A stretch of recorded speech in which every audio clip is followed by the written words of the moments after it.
ಹರೇ ರಾಮ.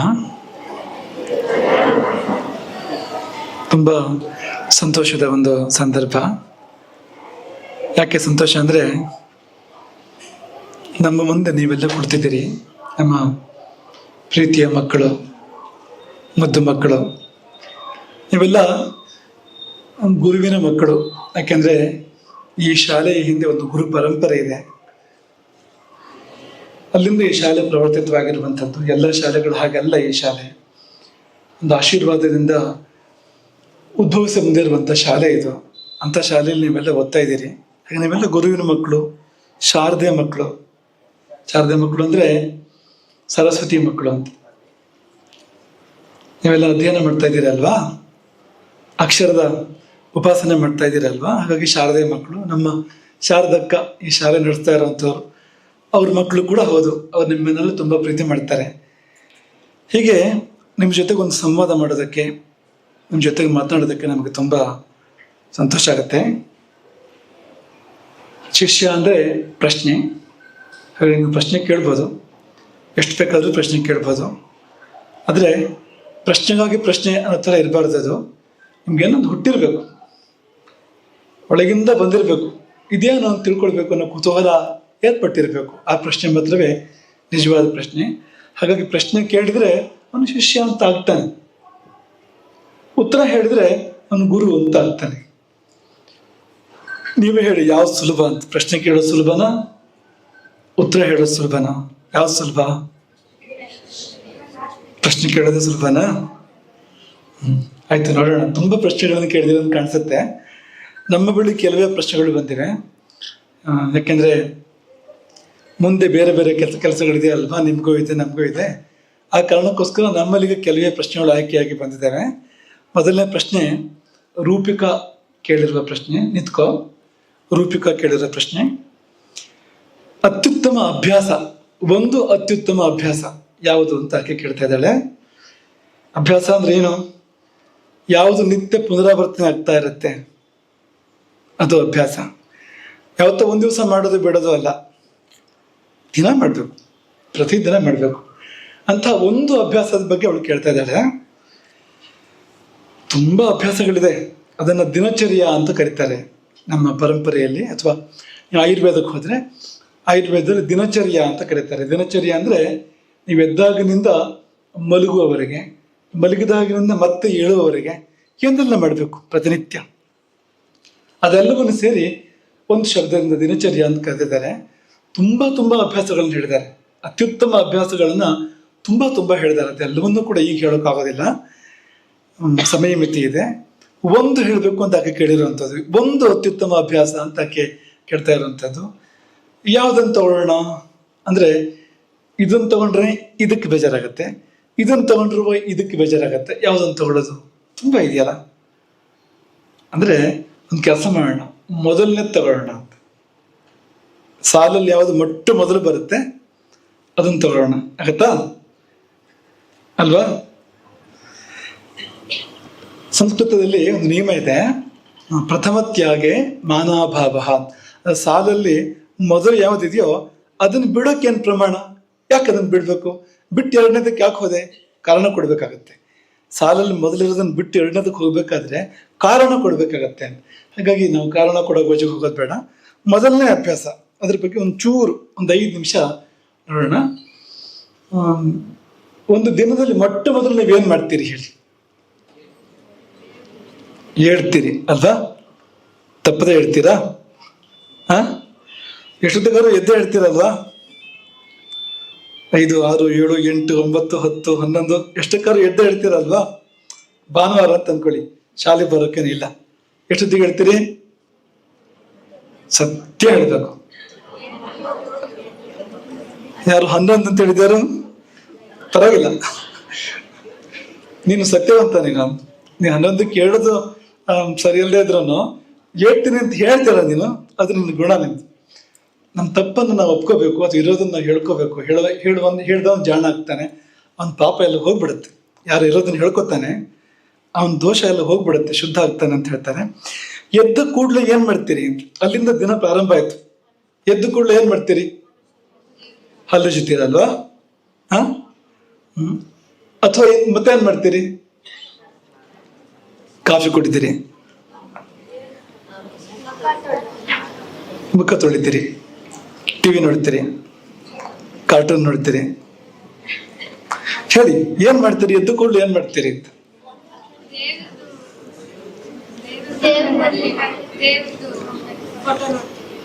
ದೇವ್ರ photo ನೋಡ್ತೀಯಲ್ವಾ?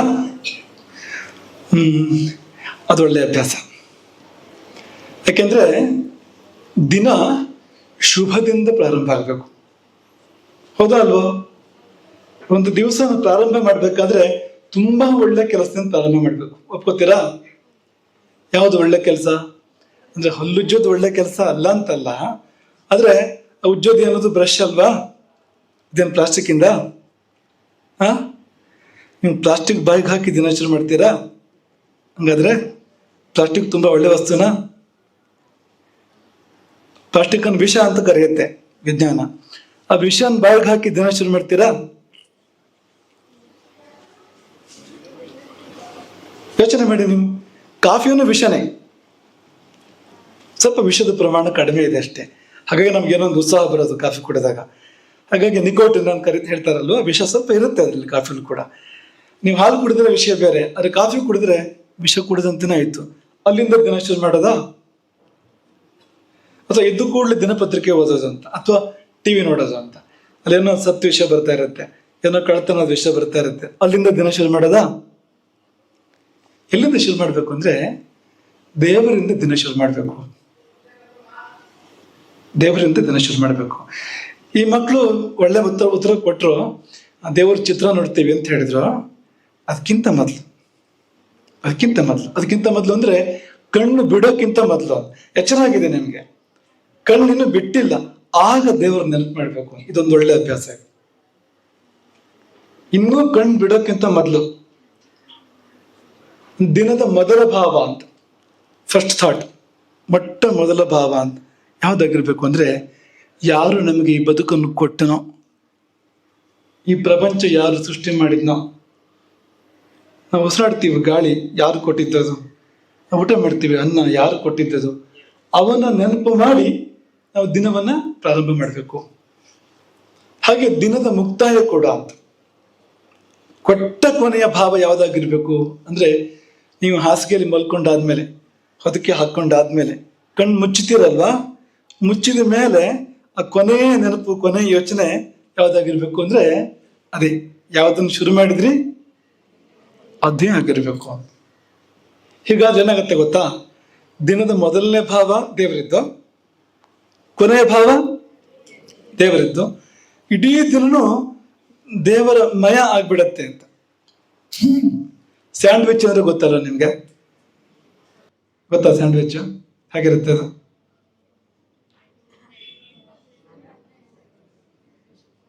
Sandwich ನೆನಪು ಮಾಡ್ಕೊಳ್ಳಿ ಸಾಕು. ದಿನ ಹೇಗಾಗ್ಬೇಕು ಅಂದ್ರೆ, ನಿಮ್ದು ಈ ಕಡೆನೂ ದೇವರು ಶುರು ಮಾಡ್ಬೇಕಾದ್ರೆ, ಆ ಕಡೆನೂ ದೇವರು ಮುಕ್ತಾಯ ಮಾಡ್ಬೇಕಾದ್ರೆ, ಮತ್ತೆ ನಿಮ್ದು ಇಡೀ ದಿನ ಸ್ಯಾಂಡ್ವಿಚ್ ಆದ್ರೆ, ದೇವರು ಸ್ಯಾಂಡ್ವಿಚ್ ಆದ್ರೆ ತುಂಬಾ ಎತ್ತರಕ್ಕೆ ಹೋಗ್ತೀರಿ. ನಿಮ್ಮ ಜೀವನದಲ್ಲಿ ತುಂಬಾ ಶ್ರೇಷ್ಠ ಅಂತ ಅನ್ಸ್ಕೋತೀರಿ. ಯಾಕೆಂದ್ರೆ ದಿನದ ಮೊದಲಲ್ಲಿ ದೇವರ ಸ್ಮರಣೆ ಮಾಡಿದ್ರೆ ಮುಂದಿನದೆಲ್ಲ ಶುಭ, ದಿನದ ಕೊನೆಯಲ್ಲಿ ದೇವರ ಸ್ಮರಣೆ ಮಾಡಿದ್ರೆ ಹಿಂದಿನ ಅಶುಭ ಎಲ್ಲ ಪರಿಹಾರ. ಅವತ್ತೆಷ್ಟೋ ನಾವು ತಪ್ಪು ಮಾಡಿರ್ಬೋದು, ಸುಳ್ಳು ಹೇಳಿರ್ಬೋದು, ಏನೋ ಕೆಟ್ಟದ್ದು ಮಾಡಿರ್ಬೋದು, ಗೊತ್ತಿಲ್ದೇನೋ ಎಲ್ಲ ಪರಿಹಾರ. ಇದು ರಾತ್ರಿಗೂ ಅನ್ವಯ ಆಗತ್ತೆ. ನಿದ್ದೆ ಮಾಡ್ಬೇಕಾದ್ರೆ ಮೊಟ್ಟ ಮೊದಲು ನಿದ್ದೆಗಿಂತ ಮುಂಚೆ ಏನ್ ಮಾಡಿರ್ತೀರಿ ನೀವು? ನಿದ್ದೆ ಹೋಗೋಕ್ಕಿಂತ ಮುಂಚೆ ದೇವರ ಸ್ಮರಣೆ ಮಾಡಿರ್ತೀರಲ್ವಾ? ಎದ್ದು ಕೂಡಲೇ ಏನ್ ಮಾಡ್ತೀರಿ? ಆ ನಿದ್ದೆ ಕೂಡ ಸ್ಯಾಂಡ್ವಿಚ್ ಆಗತ್ತೆ. ನಿದ್ದೆ ಕೂಡ ಪೂರ್ತಿ ಸ್ಯಾಂಡ್ವಿಚ್ ಆಗುತ್ತೆ. ಈ ಸ್ಯಾಂಡ್ವಿಚ್ ಬೇಕು ನೋಡಿ. ಆಚೆ ಸ್ಯಾಂಡ್ವಿಚ್ ಅದೆಷ್ಟು ಆರೋಗ್ಯಕ್ಕೆ ಒಳ್ಳೇದು ಅಲ್ಲೋ ಗೊತ್ತಿಲ್ಲ ನಮ್ಗೆ. ರುಚಿ ಅಂತೂ ಇರುತ್ತಲ್ವಾ? ಇರುತ್ತಾ ರುಚಿ? ಇದು ಜಾಸ್ತಿ ರುಚಿ ಇದೆ ಈ ಸ್ಯಾಂಡ್ವಿಚ್. ಇದನ್ನು ಸ್ವಲ್ಪ ನೀವು ರುಚಿ ನೋಡಬೇಕು ಹೇಗಿದೆ ಅಂತ. ಹಾಗಾಗಿ ಇದನ್ನ ಆರಂಭ ಮಾಡಿ. ಪ್ರತಿನಿತ್ಯ ನೀವು ಮಾಡಿದ್ದೇ ಹೋದಾದ್ರೆ ಬೇರೆ ಏನು ಬೇಕಾಗಲ್ಲ ಅಂತ. ಅದೇ ನಿಮ್ಗೆ ಎಲ್ಲದನ್ನು ಮಾಡುತ್ತೆ ಅಂತ. ಇನ್ನು ನೀವು ಬೇಕು ಅಂತ ಅನ್ಸಿದ್ರೆ ಊಟ ಮಾಡ್ಬೇಕಾದ್ರೆ ತುತ್ತು ಎತ್ತುವ ಮೊದಲನೇ ತುತ್ತು ನೀವು ತಿನ್ನೋಕ್ಕಿಂತ ಮೊದಲು ಒಂದ್ಸಾರಿ ನೆನಪು ಮಾಡ್ಬೋದು ಅಂತ, ದೇವರದ್ದು ಕೊಟ್ಟವನು ನೀನು, ನಿನ್ನ ಕೃಪೆಯಿಂದ ನಂಗೆ ಅನ್ನ ಸಿಕ್ಕಿದೆ, ಊಟ ಮಾಡ್ತೀನಿ ನಾನು, ಆಶೀರ್ವಾದ ಮಾಡೋದು ಅಂದ್ಕೊಂಡು ಊಟ ಮಾಡಿದರೆ ಊಟ ಅಮೃತ ಆಗುತ್ತೆ. ಹಾಗಾಗಿ ನೀವು ಒಂದು ಕೇಳಿದೆ, ನಾವು 3 ಹೇಳಿದ್ದೀವಿ. 3 ಯಾಕೆ ಹೇಳಿದ್ವು ಅಂದರೆ ಆ ಒಂದರದ್ದೇ ಮುಂದುವರಿಕೆ, 3 ಕೂಡ ಒಂದರಲ್ಲಿ ಸೇರ್ ಬರುತ್ತೆ 3 ಕೂಡ. ಈ 3 ಇಟ್ಕೊಳ್ಳಿ, 3 ಸಾರಿ ನೆನಪು ಮಾಡ್ಕೊಳ್ಳಿ, 3 ಸಂದರ್ಭದಲ್ಲಿ ನೆನಪು ಮಾಡ್ಕೊಳ್ಳಿ. ಒಂದು ನೀವು ಎದ್ದಾಗ, ಇನ್ನೊಂದು ಮಲಗಿದ ಮೇಲೆ, ಮತ್ತೊಂದು ನೀವು ಆಹಾರ ತಗೋಬೇಕಾದ್ರೆ ನೆನಪು ಮಾಡ್ಕೋಬೇಕು ದೇವರನ್ನ ಅಂತ. ಇದೊಂದು ಅತ್ಯುತ್ತಮ ಅಂತ ನಿನ್ನ ಕೇಳಿದೆಯೇ, ಹಾಗಾಗಿ ಇದನ್ನೇ ಹೇಳಿರೋದು. ಇದು ತುಂಬ ಎಲ್ಲಕ್ಕಿಂತ ಶ್ರೇಷ್ಠ ಇದು ಅಂತ ಈ ಅಭ್ಯಾಸ ಅಂತ. ಹರೇ ರಾಮ್.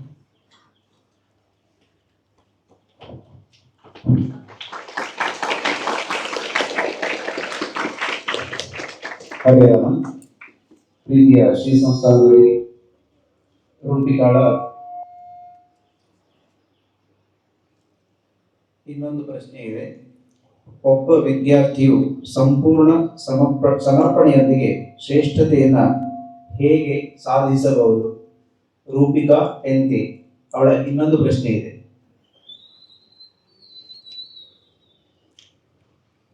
ಮತ್ತೊಂದು ಸರ್ತಿ ರೂಪಿಕಾ ಎದ್ದಿಟ್ಕೊಂಡಿದ್ದಾಳೆ ಅಲ್ವಾ?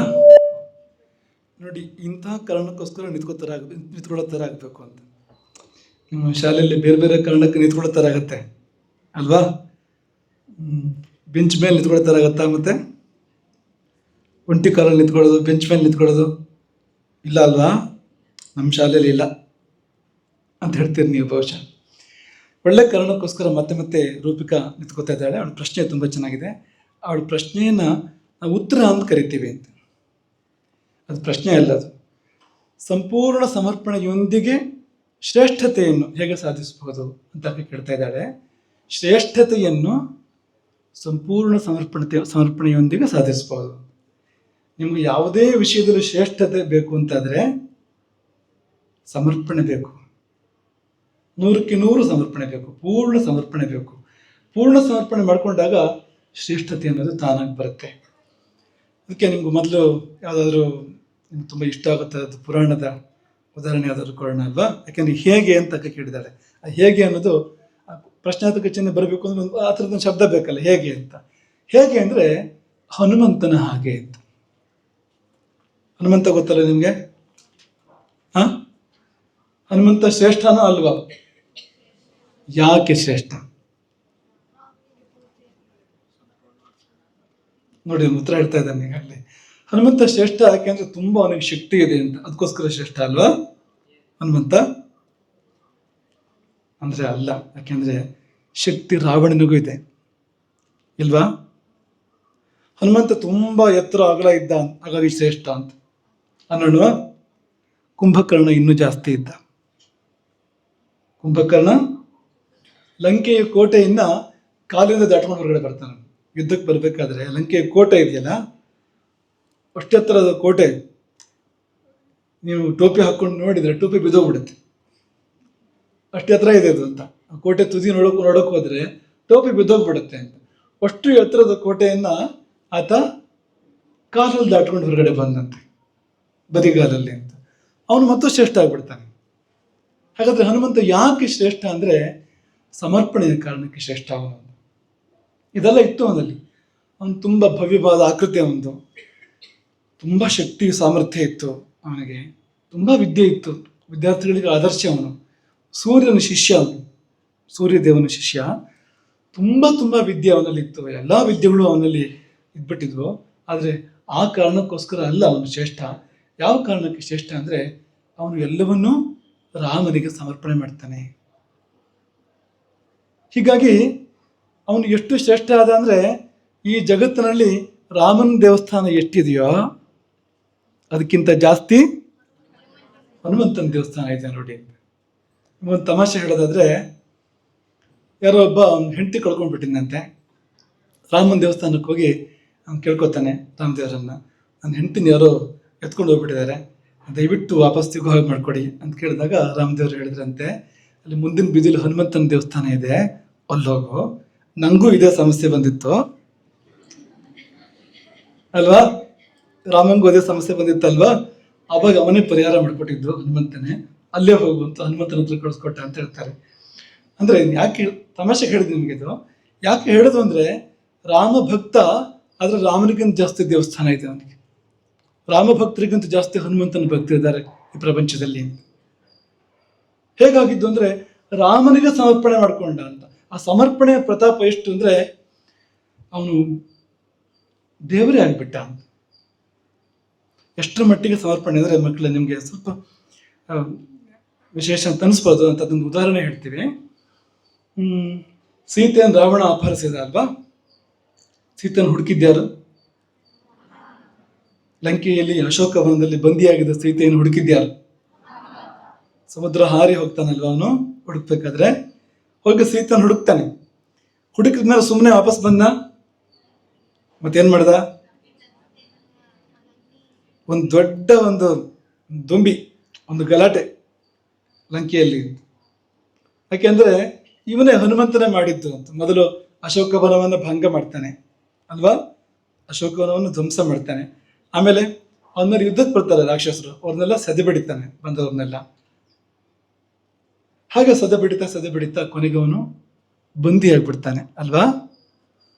ಹನುಮಂತನ ಬಂಧನ ಆಗುತ್ತೆ. ಇಂದ್ರಜಿತನ ಜೊತೆ ಯುದ್ಧ ಮಾಡ್ತಾ ಮಾಡ್ತಾ ಇಂದ್ರಜಿತ್ ಅವನ ಮೇಲೆ ಬ್ರಹ್ಮಾಸ್ತ್ರ ಪ್ರಯೋಗ ಮಾಡ್ತಾನೆ. ಬ್ರಹ್ಮಾಸ್ತ್ರ ಪ್ರಯೋಗ ಮಾಡಿದಾಗ ಹನುಮಂತನ ಬಂಧನ ಆಗತ್ತೆ. ಅವನನ್ನು ಕರ್ಕೊಂಡು ಹೋಗ್ತಾರೆ. ಎಲ್ಲಿಗೆ? ರಾವಣನ ಆಸ್ಥಾನಕ್ಕೆ ಕರ್ಕೊಂಡು ಹೋಗ್ತಾರೆ. ರಾವಣನ ಮುಂದೆ ಹನುಮಂತನ ನಿಲ್ಲಿಸಿ ವಿಚಾರಣೆ ಮಾಡ್ತಾರೆ ಹನುಮಂತನನ್ನ. ಹನುಮಂತ ರಾವಣನಿಗೆ ಬುದ್ಧಿ ಹೇಳ್ತಾನೆ, ನೀನು ತಪ್ಪು ಮಾಡಿದೆಯೇ, ನೀನು ಯಾಕೆ ಸೀತೆಯನ್ನು ಎತ್ಕೊ ಬಂದೆ ಇಲ್ಲಿಗೆ, ವಾಪಸ್ ಒಪ್ಸು ರಾಮನಿಗೆ ಅಂತ ಬುದ್ಧಿ ಹೇಳ್ತಾನೆ. ರಾವಣನಿಗೆ ತುಂಬ ಸಂತೋಷ ಆಯ್ತು ಅಲ್ವಾ? ಅವನು ಒಪ್ಕೊಂಡು ಸೀತೆಯನ್ನು ವಾಪಸ್ ಕೊಟ್ಟನ. ಮತ್ತೇನು ಮಾಡ್ದ? ಕೋಪ ಬಂತು ಆಜ್ಞೆ ಮಾಡ್ತಾನೆ. ಏನು ಆಜ್ಞೆ ಮಾಡ್ತಾನೆ ಅಂದರೆ ಅಲ್ಲ ಅಲ್ಲ ಅಲ್ಲ ಈ ಹನುಮಂತನ ವಧೆ ಮಾಡಿ ಅಂತ ಆಜ್ಞೆ ಮಾಡ್ತಾನೆ. ಮೊದಲು ಹನುಮಂತನ ವಧೆ ಮಾಡಿ ಕೊಲ್ಲಿ ಅಂತ ಆಜ್ಞೆ ಮಾಡ್ತಾನೆ. ಅದಕ್ಕೆ ಯಾರೋ ಒಬ್ರು ಒಪ್ಪೋದಿಲ್ಲ. ಕೊಲ್ಲಿ ಅಂತ ಅಂದಾಗ ವಿರೋಧ ಮಾಡ್ತಾರೆ ಸಭೆಯಲ್ಲಿ. ಯಾರದು ಗೊತ್ತಾ ನಿಮಗೆ? ವಿಭೀಷಣ ವಿರೋಧ ಮಾಡ್ತಾನೆ. ಸರಿಯಲ್ಲ, ದೂತರಾಗಿ ಬಂದವರನ್ನು ಕೊಲ್ಲೋ ಕ್ರಮ ಇಲ್ಲ, ರಾಜನೀತಿಗೆ ವಿರುದ್ಧ, ಅದು ಕೊಲ್ಲಬಾರ್ದು. ಬೇಕಾದ್ರೆ ಬೇರೆ ತರಹ ಏನಾದ್ರು ಮಾಡ್ಬೋದು, ಆದರೆ ಕೊಲ್ಲೋಕೆ ಮಾತ್ರ ಸಾಧ್ಯವೇ ಇಲ್ಲ ಅಂತ ವಿಭೀಷಣ ವಿರೋಧ ಮಾಡಿದಾಗ ರಾವಣ ಮಾಡಿದ್ದೇನೋ, ಬಾಲಕ್ಕೆ ಬೆಂಕಿ ಹಚ್ಚಿ ಅಂತ ಆಜ್ಞೆ ಮಾಡಿದ. ಹನುಮಂತನ ಬಾಲಕ್ಕೆ ಬೆಂಕಿ ಹಚ್ಚಿದ್ರು ಅಲ್ವಾ? ಹಳೆ ಬಟ್ಟೆ ಸುತ್ತಿ ಎಣ್ಣೆ ಹಾಕಿ ಬಾಲಕ್ಕೆ ಬೆಂಕಿ ಹಚ್ಚೋರು. ಈಗ ಹನುಮಂತ ಏನು ಮಾಡ್ಬೋದಾಗಿತ್ತು ಹೇಳಿ? ಬೆಂಕಿನ ಆರಿಸ್ಕೋಬೋದಾಗಿತ್ತು. ಗಾಳಿ ಮಗ ಅಲ್ವಾ ಅವನು? ಬೆಂಕಿ ಆರಿಸ್ಕೋಬೋದಾಗಿತ್ತು ಅವನು. ಅಥವಾ ಅವನು ತನ್ನ ಕಟ್ಟಡನೆಲ್ಲ ಕಡಿದು, ಶಕ್ತಿಯಿಂದ ಕಡಿಯೋಕ್ಕೂ ಗೊತ್ತಿತ್ತು ಅವನಿಗೆ. ಅಥವಾ ಅವನು ಚಿಕ್ಕದಾಗಿ ಮತ್ತೆ ದೊಡ್ಡದಾಗಿದ್ದರೆ ಬಿದೋಗ್ತಾ ಇತ್ತು ಎಲ್ಲದು. ಹಾಗೆ ಮಾಡಿದ್ದವನು ಕೊನೆಯಲ್ಲಿ. ಅವನು ಲಂಕೆಗೆ ಬೆಂಕಿ ಹಚ್ಚೋಕ್ಕಿಂತ ಮೊದಲು ಚಿಕ್ಕದಾಗ್ತಾನೆ. ಹಗ್ಗ ಎಲ್ಲ ಕಟ್ಟಿರೋ ಹಗ್ಗ ಎಲ್ಲ ಬಿದೋಗ್ಬಿಡುತ್ತೆ, ಮತ್ತೆ ಪುನಃ ದೊಡ್ಡದಾಗ್ತಾನೆ. ಹೀಗೆಲ್ಲ ಮಾಡಿ ಬಾಲ ತಗೊಂಡೋಗಿ ನೀರಲ್ಲಿ ಅದ್ಬೋದಾಗಿತ್ತಲ್ವಾ? ಯಾಕೆ ಮಾಡಿಲ್ಲ ಅವನು? ಯಾಕೆ ಹಾಗೆ ಇದ್ದ? ಲಂಕೆಯೆಲ್ಲ ಸುಟ್ಟಾದ್ಮೇಲೆ ಬಾಲವನ್ನ ನೀರಿನಲ್ಲಿ ಸಮುದ್ರದಲ್ಲಿ ಅದ್ದಿ ಆರಿಸಿದ ಅಂತ ಬರುತ್ತೆ. ಮೊದಲೇ ಯಾಕೆ ಮಾಡಿಲ್ಲ ಅವನು ಅದನ್ನ? ಸುಡುತ್ತೋ ಇಲ್ವೋ ಬೆಂಕಿ? ಉರಿ ಆಗಲ್ವಾ? ಸುಟ್ಟಾಗ ನಮ್ಮ ಕೈಯೋ ಕಾಲ ಒಂದು ಅಂಗಕ್ಕೆ ಬೆಂಕಿ ಹೊತ್ತಿದ್ರೆ ನೋವಾಗುತ್ತೋ ಇಲ್ವಾ? ಎಷ್ಟು ಕಷ್ಟ ಆಗತ್ತೆ. ಆದ್ರೂ ಯಾಕೆ ಅವನು ಬಾಲವನ್ನ ನೀರಲ್ಲಿ ಅದ್ದಿಲ್ಲ, ಬೆಂಕಿ ಆರಿಸ್ಕೊಂಡಿಲ್ಲ ಯಾಕೆ ಅವನು? ಅಂದ್ರೆ ಮೂಲ ವಾಲ್ಮೀಕಿ ರಾಮಾಯಣದಲ್ಲಿ ಉತ್ತರ ಇದೆ ಅದಕ್ಕೆ. ಹನುಮಂತ ಯೋಚನೆ ಮಾಡ್ತಾನೆ, ಏನ್ ಮಾಡ್ಲಿ ಈಗ ಅಂತ. ಅವನಿಗೆ ಒಂದು ಕೆಲಸ ಬಾಕಿ ಇರೋದು ಅನ್ಸುತ್ತೆ. ಯಾಕೆಂದ್ರೆ ಒಂದ್ಸತಿ ಲಂಕೆನೆಲ್ಲ ನೋಡ್ಬೇಕು ಅಂತ. ರಾತ್ರಿ ನೋಡಿದ್ದು ಸರಿಯಾಗಿಲ್ಲ. ಅದು ರಾತ್ರಿ ನೋಡಿದ್ ಪೂರ್ತಿ ಗೊತ್ತಾಗಿರಲ್ಲ ಅಲ್ವಾ? ಮತ್ತೆ ಬೇರೆ ಉದ್ದೇಶ ನೋಡ್ತಾ ಇದ್ದಿದ್ದು ರಾತ್ರಿ. ಯಾವ ಉದ್ದೇಶ ಅಂದ್ರೆ ಸೀತೆ ಹುಡುಕ್ತಾ ಇದ್ದ. ಈಗ ನೋಡಕ್ ಹೊರಟಿರೋದು ಮುಂದೆ ಯುದ್ಧಕ್ಕೆ ಬರಬೇಕಾದ್ರೆ ಗೊತ್ತಾಗಬೇಕು ಅವನಿಗೆ, ಎಲ್ಲಿ ಬಾಗಿಲಿದೆ, ಎಲ್ಲಿ ಏನಿದೆ, ಇಡೀ ನಗರದ ರಚನೆ ಏನು ಹೇಗಿದೆ ಅಂತ ಗೊತ್ತಾಗಬೇಕು ಅವನಿಗೆ. ರಾಮನಿಗೆ ಹೇಳ್ಬೇಕು ಅವನು ಹೋಗಿ. ಗುಪ್ತಚರ ಅಲ್ವಾ ಅವನು, ರಾಮನ ದೂತ ಅಲ್ವಾ? ಲಂಕೆಯ ಒಳಗಿನ ಮಾಹಿತಿಯನ್ನು ರಾಮನಿಗೆ ಕೊಡಬೇಕು. ಕೊಡೋಕ್ಕೋಸ್ಕರ ಇಡೀ ಲಂಕೆ ನೋಡಬೇಕು. ಇದು ಒಳ್ಳೆ ಅವಕಾಶ. ಯಾಕೆಂದ್ರೆ ರಾವಣ ಏನು ಆಜ್ಞೆ ಮಾಡಿದ್ದ ಅಂದ್ರೆ ಬಾಲಕ್ಕೆ ಬೆಂಕಿ ಹಚ್ಚಿ ನಗರದಲ್ಲಿ ಮೆರವಣಿಗೆ ಮಾಡಿ. ಆ ಮೆರವಣಿಗೆ ಮಾಡ್ಬೇಕಾದ್ರೆ ಇಡೀ ಲಂಕೆ ಕಾಣಿಸುತ್ತೋ ಇಲ್ವೋ? ಪೂರ್ತಿ ಲಂಕೆ ನೋಡಿದಾಗತ್ತೆ ಅಂತ ಸುಮ್ಮನೆ ಇದ್ದ. ಇದಕ್ಕೆ ಏನು ಹೆಸರು ಗೊತ್ತಾ? ಸಮರ್ಪಣೆ. ಬಾಲಕ್ಕೆ ಬೆಂಕಿ ಹತ್ತಿದೆ, ಸುಡ್ತಾ ಇದೆ ಬಾಲ. ಇಷ್ಟಾದ್ರೂ ಹನುಮಂತ ಏನು ಯೋಚನೆ ಮಾಡ್ತಾನೆ ಅಂದ್ರೆ ಲಂಕೆಯನ್ನು ಸರಿಯಾಗಿ ನೋಡಿ ರಾಮನಿಗೆ ವರದಿ ಮಾಡ್ತಾನೆ. ರಾಮನಿಗೆ ಏನಾದರೂ ಉಪಯೋಗ ಆಗ್ಬೋದು ಅದರಿಂದ. ಯುದ್ಧಕ್ಕೆ ಬಂದಾಗ ನಾಳೆ ಉಪಯೋಗ ಆಗ್ಬೋದು. ಆ ಉಪಯೋಗಕ್ಕೋಸ್ಕರವಾಗಿ ರಾಮನಿಗಾಗುವಂಥ ಒಂದು ಚಿಕ್ಕ ಉಪಯೋಗಕ್ಕೋಸ್ಕರವಾಗಿ ತನ್ನ ಬಾಲ ಸುಟ್ಟು ಹೋಗ್ತಾ ಇದ್ರು ಕೂಡ ಅವನು ಸಹಿಸ್ತಾನೆ. ಅದನ್ನು ಇದು ಯಾವಾಗ ಸಾಧ್ಯ ಆಗುತ್ತೆ ಅಂದರೆ ಆ ಮಟ್ಟದ ಸಮರ್ಪಣೆ ಇದ್ದಾಗ. ತಾನು ಅಂತ ಇಲ್ಲ ಅಲ್ಲಿ, ರಾಮ ಅಂತ ಮಾತ್ರ ಅಂತ. ರಾಮನಿಗೆ ಏನಾಗಬೇಕು ಅಷ್ಟು ಮಾತ್ರ ಯೋಚನೆ ಮಾಡೋದು. ತನಗೇನಾಗ್ತಾ ಇದೆ ಯೋಚನೆ ಮಾಡಲ್ಲ. ನೀವ್ಯಾರು ಕಲ್ಪನೆ ಮಾಡ್ಕೊಳ್ಳಿ, ಈ ಥರ ಇರೋಕ್ಕೆ ಸಾಧ್ಯವ? ಸುಡ್ತಾ ಇದ್ರೆ ಆದರೆ ಮುಂದೆ ಅವನಿಗೆ ಬೆಂಕಿ ತಂಪಾಯ್ತಂತೆ. ಯಾಕೆಂದರೆ ಸೀತೆಗೆ ವಿಷಯ ಗೊತ್ತಾಯ್ತು. ಆಕೆ ಅಗ್ನಿ ಮುಂದೆ ಪ್ರಾರ್ಥನೆ ಮಾಡ್ತಾಳೆ, ಶೀತೋಭವ ಹನುಮತಃ, ಹನುಮಂತನ ಪಾಲಿಗೆ ತಂಪಾಗೋ ಅಂತ. ತಂಪಾಗ್ಬಿಡುತ್ತೆ ಬೆಂಕಿ. ಹನುಮಂತನಿಗೆ ಆಶ್ಚರ್ಯ ಆಗುತ್ತೆ, ಇದೇನಿದು ಬಾಲದ ತುದಿಲಿ ಹಿಮದ ಗಡ್ಡೆ ಇಟ್ಟಾಗಿದೆಯಲ್ಲ, ಈ ಥರ ಬೆಂಕಿ ಹೊತ್ತಿ ಉರಿತಾ ಇದೆ, ಒಂದು ಚೂರು ಸುಡ್ತಾ ಇಲ್ಲ, ಏನಪ್ಪ ಅಂತ ಅವನಿಗೆ ಆಶ್ಚರ್ಯ ಆಯ್ತಂತೆ ಹನುಮಂತನಿಗೆ. ಅದು ಯಾರ ಪ್ರತಾಪ ಅಂದರೆ ಸೀತೆ. ಅವಳಿಗಟ್ಟು ಶಕ್ತಿ ಇತ್ತು ಸೀತೆಗೆ. ಬೆಂಕಿ ಕೂಡ ತಂಪಾಯಿತು ಒಂದು ಅವಳೊಂದು ಪ್ರಾರ್ಥನೆಗೆ, ಸೀತೆ ಪ್ರಾರ್ಥನೆಗೆ. ಇದೇ ಥರ ತುಂಬ ಉದಾಹರಣೆಗಳಿದೆ. ಸೀತೆ ಹುಡ್ಕೋಕ್ಕೋಸ್ಕರವಾಗಿ ಲಂಕೆಗೆ ಹೋಗಬೇಕಾದ್ರೆ ಆಕಾಶದಲ್ಲಿ ಹೋಗ್ತಾ ಇರಬೇಕಾದ್ರೆ ಸುರಸ ಅಂತ ಒಬ್ಬಳು ನಾಗಮಾತೆ, ಅವಳು ನುಂಗೋಕ್ ಬರ್ತಾಳೆ ಹನುಮಂತನನ್ನ. ಅವಳಿಗೆ ವರ ಇದೆ, ಹನುಮಂತ ತಪ್ಸ್ಕೊಳ್ಳೋ ಹಾಗಿಲ್ಲ, ಯಾರೇ ಬಂದ್ರೂ ಅವಳ ಬಾಯಿಗೆ ಹೋಗಲೇಬೇಕು ಒಂದ್ಸಾರಿ, ಆಮೇಲೆ ಹೊರಗೆ ಬರ್ಬೋದು ಅವ್ರ ಕೌಶಲ್ಯ ಇದ್ರೆ. ಆದರೆ ಅವಳು ಬಾಯಿಗೆ ಹೋಗೋ ಹಾಗಿಲ್ಲ, ಬಾಯಿ ತೆಗೆದು ನಿಂತ್ಬಿಡ್ತಾಳೆ ಅವಳು. ಆಗ ಸೀತೆ ಹನುಮಂತ ಅವನಿಗೆ ಆಕೆಗೆ ಪ್ರಾರ್ಥನೆ ಮಾಡೋದೇನು ಅಂದರೆ, ನನ್ನನ್ನು ಬಿಟ್ಬಿಡು, ನಾನು ಒಂದ್ಸತಿ ಹೋಗಿ ಸೀತೆಯನ್ನು ನೋಡಿಕೊಂಡು ಬಂದು ರಾಮನಿಗೆ ವಿಷಯವನ್ನು ಹೇಳ್ತೇನೆ, ಆಮೇಲೆ ಬಂದು ನಿನ್ನ ಬಾಯಿಗೆ ಬೀಳ್ತೇನೆ, ಬಿಟ್ಬಿಡು, ಈಗ ಬಿಟ್ಬಿಡು, ಮತ್ತು ನಾನಾಗಿ ಬಂದು ಬಾಯಿಗೆ ಬೀಳ್ತೇನೆ ಅಂತ. ಅದು ಅವನಿಗೆ ತನ್ನ ಜೀವನ ಏನು ಬೇಡ, ಅವನಿಗೆ ರಾಮನ ಕೆಲಸ ಆಗಬೇಕು ಅಷ್ಟೇ. ಪುಣ್ಯ ಕೊಟ್ಟಿದ್ದರ ಅಲ್ವಾ? ಒಂದು ಭಿನ್ನ ಹೊಲಿಗೆ ಕೇಳು ಕಂದನಿರುವನು ದೊಡ್ಡಿಯೊಳಗೆ, ಒಂದು ನಿಮಿಷದ ಹಾಲು ಕೊಟ್ಟು ಬಂದು ಸೇರಿವ ನಿಲ್ಲಿಗೆ ಅಂತ ಪುಣ್ಯ ಕೊಟ್ಟು ಹೇಳುತ್ತಲ್ಲ, ಅದೇ ಥರ ಹೇಳ್ತಾನೆ ಹನುಮಂತನು ಕೂಡ. ಒಂದ್ಸಾರಿ ಸೀತೆಯನ್ನು ಹುಡುಕಿ ನೋಡಿ ರಾಮನಿಗೆ ವಿಷಯ ಮುಟ್ಟಿಸಿ ಬಂದು ನಿನ್ನ ಬ್ಯಾಗ್ ಬೀಳುತ್ತೆ ನಾನಾಗಿ. ಇದೇನು ಅಂದರೆ ಸಮರ್ಪಣೆ ಅಂತ. ಸಮರ್ಪಣೆಯಿಂದ ಶ್ರೇಷ್ಠತೆಯನ್ನು ಸಾಧನೆ ಮಾಡ್ಬೋದು. ಈ ಸಚಿನ್ ತೆಂಡೂಲ್ಕರ್ ಶ್ರೇಷ್ಠ ಅಲ್ವಾ ಕ್ರಿಕೆಟಲ್ಲಿ? ಹೌದಾ ಅಲ್ವಾ? ವೈಭವ್ ಸೂರ್ಯವಂಶಿ ಶ್ರೇಷ್ಠ ಅಲ್ವಾ? ಇನ್ಯಾರು ನೆನಪಾಗತ್ತೆ ನಿಮಗೆ? ವಿರಾಟ್ ಕೊಹ್ಲಿ ಅಲ್ವಾ? ಅವ್ರು ಯಾಕೆ ಕ್ರಿಕೆಟಲ್ಲಿ ಶ್ರೇಷ್ಠ ಆದರು? ಕ್ರಿಕೆಟ್ಟಿಗೆ ಸಮರ್ಪಣೆ ಮಾಡ್ಕೊಂಡಿದ್ದಾರೆ ಅವರು ಪೂರ್ತಿ. ಹಗಲು ಇಲ್ಲ ರಾತ್ರಿ ಇಲ್ಲ ಅದೇ ಯೋಚನೆ, ಬೇರೆ ಯೋಚನೆನೇ ಇಲ್ಲ ಅಂತ, ಸದಾ ಅದೇ ತಲೆ ಒಳಗಡೆಗೆ ಅಂತ ಪೂರ್ತಿ ಸಮರ್ಪಣೆ. ಅದಕ್ಕೆ ಶ್ರೇಷ್ಠ ಆಗಿದ್ದು ಅಂತ. ಈಗ ಯಾವ ವಿಷಯ ತಗೊಂಡ್ರು, ಒಬ್ಬ ಚಿತ್ರಕಾರ, ಒಳ್ಳೆ ಚಿತ್ರಕಾರ ಅಂದರೆ ಸಮರ್ಪಣೆ ಮಾಡ್ಕೊಂಡಿರ್ತಾನೆ. ಒಬ್ಬ ಒಳ್ಳೆ ಶಿಲ್ಪಿ ಅಂದರೆ ಸಮರ್ಪಣೆ ಮಾಡ್ಕೊಂಡಿರ್ತಾನೆ ಆ ವಿಷಯಕ್ಕೆ ಅವನು. ಒಬ್ಬ ಒಳ್ಳೆ ವಿದ್ಯಾರ್ಥಿ ಅಂದರೆ ವಿದ್ಯೆಗೆ ಸಮರ್ಪಣೆ ಮಾಡ್ಕೊಂಡಿರ್ತಾನೆ ಅವನು ಒಳ್ಳೆ ವಿದ್ಯಾರ್ಥಿ ಅಂತ. ನೀವು ಚೌಚವಾಗಬಾರ್ದು, ಅದೊಂದು ಚೂರು ಇದೊಂದು ಚೂರು ಇನ್ನೊಂದು ಚೂರು ಅನ್ನೋ ಥರ ಮಾಡಬಾರ್ದು. ಯಾವುದಾದ್ರು ಒಂದಕ್ಕೆ ಸಮರ್ಪಣೆ ಅಂತ ಶ್ರೇಷ್ಠ ಆಗ್ತೀರಿ ಆಗ ಅಂತ. ಇದೊಂದು ಕಗ್ಗ ಇದೆ ಹನುಮಂತನ ಬಗ್ಗೆ. ಘನತತ್ವ ಒಂದಕ್ಕೆ ದಿನರಾತ್ರಿ ಮನಸೋತು ನೆನೆಯದಿನ್ನೊಂದನ್ನೆಲ್ಲವ ನೀಡುತ್ತದರ ಅನುಸಂಧಿಯಲ್ಲಿ ಜೀವ ಭಾರವನ್ನು ಮರೆಯುವುದು ಹನುಮಂತನ ಉಪದೇಶ ಮಂಕುತಿಮ್ಮ. ಕಲೀರಿ, ಆದರೆ ಶಿಕ್ಷಕರು ಹೇಳ್ಕೊಡ್ತಾರೆ, ಕಲೀರಿ. ಮುಂದಿನ ಪ್ರಶ್ನೆ ರೋಹಿಕಾ 10A.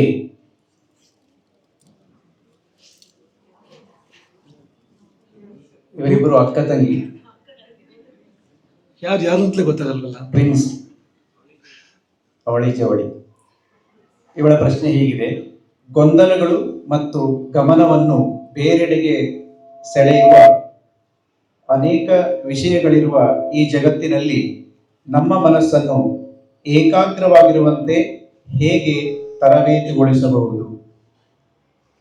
ಏಕಾಗ್ರತೆ ಯಾಕೆ ಬರಲ್ಲ, ಎಲ್ಲಿ ಬರುತ್ತೆ?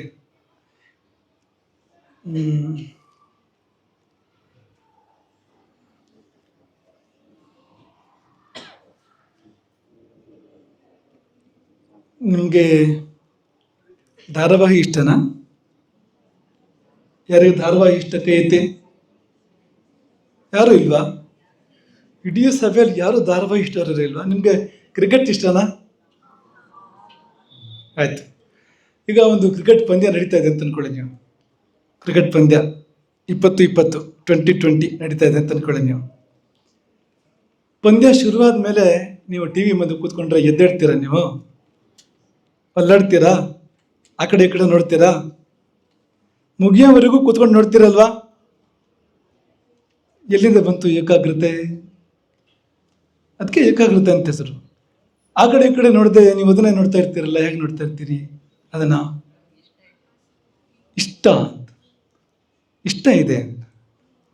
ಏಕಾಗ್ರತೆಯ ಗುಟ್ಟು ಎಲ್ಲಿದೆ ಅಂದರೆ ಇಷ್ಟದಲ್ಲಿದೆ ಅಂತ. ನಮ್ಗೆ ಯಾವುದು ಇಷ್ಟ ಆಗುತ್ತೋ, ನಮ್ಗೆ ಯಾವುದು ಪ್ರೀತಿ ಆಗುತ್ತೋ ಅಲ್ಲಿ ಏಕಾಗ್ರತೆ ತಾನಾಗಿ ಬರುತ್ತೆ, ಬೇಡ ಅಂದ್ರೂ ಬರುತ್ತೆ. ಎಲ್ಲಿ ನಮಗೆ ಇಷ್ಟ ಇಲ್ವೋ, ನಾವು ಒತ್ತಾಯಪೂರ್ವಕ ಕೂತಿರ್ತೀವೋ ಅಲ್ಲಿ ಇರು ಅಂದ್ರೂ ಮನಸ್ಸು ಇರಲ್ಲ, ಹೋಗ್ತಾ ಇರುತ್ತೆ ಆ ಕಡೆ ಎತ್ಕೊಂಡು.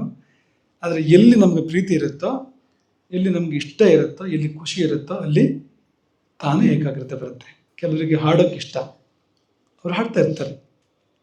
ಕೆಲವರು ಹಾಡಿದ ಕೇಳೋದು ಇಷ್ಟ, ಕೇಳ್ತಾ ಇರ್ತಾರೆ ಹಾಡನ್ನು, ಎಷ್ಟೊತ್ತಾದ್ರೂ ಕೇಳ್ತಾ ಇರ್ತಾರೆ, ಏಕಾಗ್ರತೆ ಇರುತ್ತೆ ಅವರಿಗೆ. ಈಗ ಊಟ ಇಷ್ಟ ಆದಾಗ, ಅಂದರೆ ಯಾವ್ದಾರೊಂದು ಇಷ್ಟದ ಊಟ ಮಾಡ್ತಾ ಇದ್ರೆ ಬೇರೆ ಯೋಚನೆನೇ ಬರಲ್ಲ. ಜಾಮೂನ್ ತಿಂತಾ ಇದ್ರೆ, ಯಾರಿಗೆ ಜಾಮೂನ್ ಇಷ್ಟು ಅವರಿಗೆ ಜಾಮೂನ್ ತಿಂತಾ ಇದ್ರೆ ಮತ್ತು ಬೇರೆ ಪ್ರಪಂಚ ಇದೆ ಅಂತಲೇ ಗೊತ್ತಾಗಲ್ಲ ಅಂತ ಅಷ್ಟು ಹೊತ್ತು ಅಂತ. ಯಾಕೆಂದರೆ ಜಾಮೂನ್ ಇಷ್ಟ ಅಲ್ವಾ? ನಿಜ, ಬೇರೆ ಬೇರೆ ನಮ್ಮ ಮನಸ್ಸನ್ನು ಬೇರೆ ಕಡೆ ಸೆಳೆಯುವಂಥ ಅನೇಕ ವಿಷಯಗಳಿದೆ, ಗೊಂದಲಗಳಿದೆ, ತುಂಬ ಎಲ್ಲ ಇದೆ. ಆದರೆ ನಿಮಗೆ ಯಾವುದು ನಿಜವಾಗಿ ಜೀವನಕ್ಕೆ ಬೇಕೋ ಅದನ್ನು ಇಷ್ಟಪಡಿ. ಇಷ್ಟಪಡೋಕ್ಕಾಗತ್ತಾ ಅಂದರೆ ಆಗುತ್ತೆ, ಬೆಳಗ್ಗೆ ಇಷ್ಟಪಡೋಕ್ಕಾಗತ್ತೆ. ನಮಗೆ ಈ ಕೊತ್ತಂಬರಿ ಸೊಪ್ಪು ಒಂದು ಆಗ್ತಿರಲಿಲ್ಲ ಮೊದಲು, ಸುಮ್ಮನೆ ಮಾತಿಗೆ ಹೇಳೋದು ನಿಮ್ಗೆ. ನಾವು ಆಗ್ತಿತ್ತು, ಕೊತ್ತಂಬರಿ ಸೊಪ್ಪು ಇಷ್ಟ ಇತ್ತು ಮೊದಲು. ಆದರೆ ಚಿಕ್ಕ ವಯಸ್ಸಲ್ಲಿ ಏನಾಯಿತು ಅಂದರೆ, ಈ ಕೊತ್ತಂಬರಿ ಸೊಪ್ಪಿನ ಪರಿಮಳಕ್ಕೆ ಹೋಲಿಕೆ ಇರುವಂಥ ಯಾವುದೋ ಹುಳುವನ್ನು ಯಾರೋ ತೋರಿಸ್ಬಿಟ್ರು, ಅದೇ ಥರ ಅದರ ಒಂದು ಗಂಧ ಇದೆ. ಆವಾಗ ಕೊತ್ತಂಬರಿ ಸೊಪ್ಪು ಬಾಯಿಗೆ ಹಾಕುವಾಗೆಲ್ಲ, ಅಂದರೆ ಊಟದಲ್ಲಿ ಅದು ಬಂದಾಗೆಲ್ಲ ಆ ಹುಳದ ನೆನಪಾಗೋದಲ್ವಾ? ಹುಳುವಿನ ನೆನಪಾದಾಗ ಬೇಡ ಅಂತ ಅನ್ಸ್ಬಿಡೋದು ಅಲ್ವಾ? ಆಮೇಲೆ ಒಂದು ದಿವಸ ಗೊತ್ತಾಯ್ತು ನಮಗೆ, ಈ ಕೊತ್ತಂಬರಿ ಸೊಪ್ಪು ತುಂಬ ಒಳ್ಳೆ ವಸ್ತು, ತುಂಬ ತಂಪು ಅದು. ಕಣ್ಣಿಗೆ ಏನಾದರೂ ತೊಂದರೆ ಆದರೆ ಕೊತ್ತಂಬರಿ ನೀರನ್ನು ಕಣ್ಣಿಗೆ ಹಾಕ್ಕೋತಾರೆ, ಕಣ್ಣು ಗುಣ ಆಗತ್ತೆ, ಅದು ತುಂಬ ಒಳ್ಳೆ ವಸ್ತು ಅಂತ.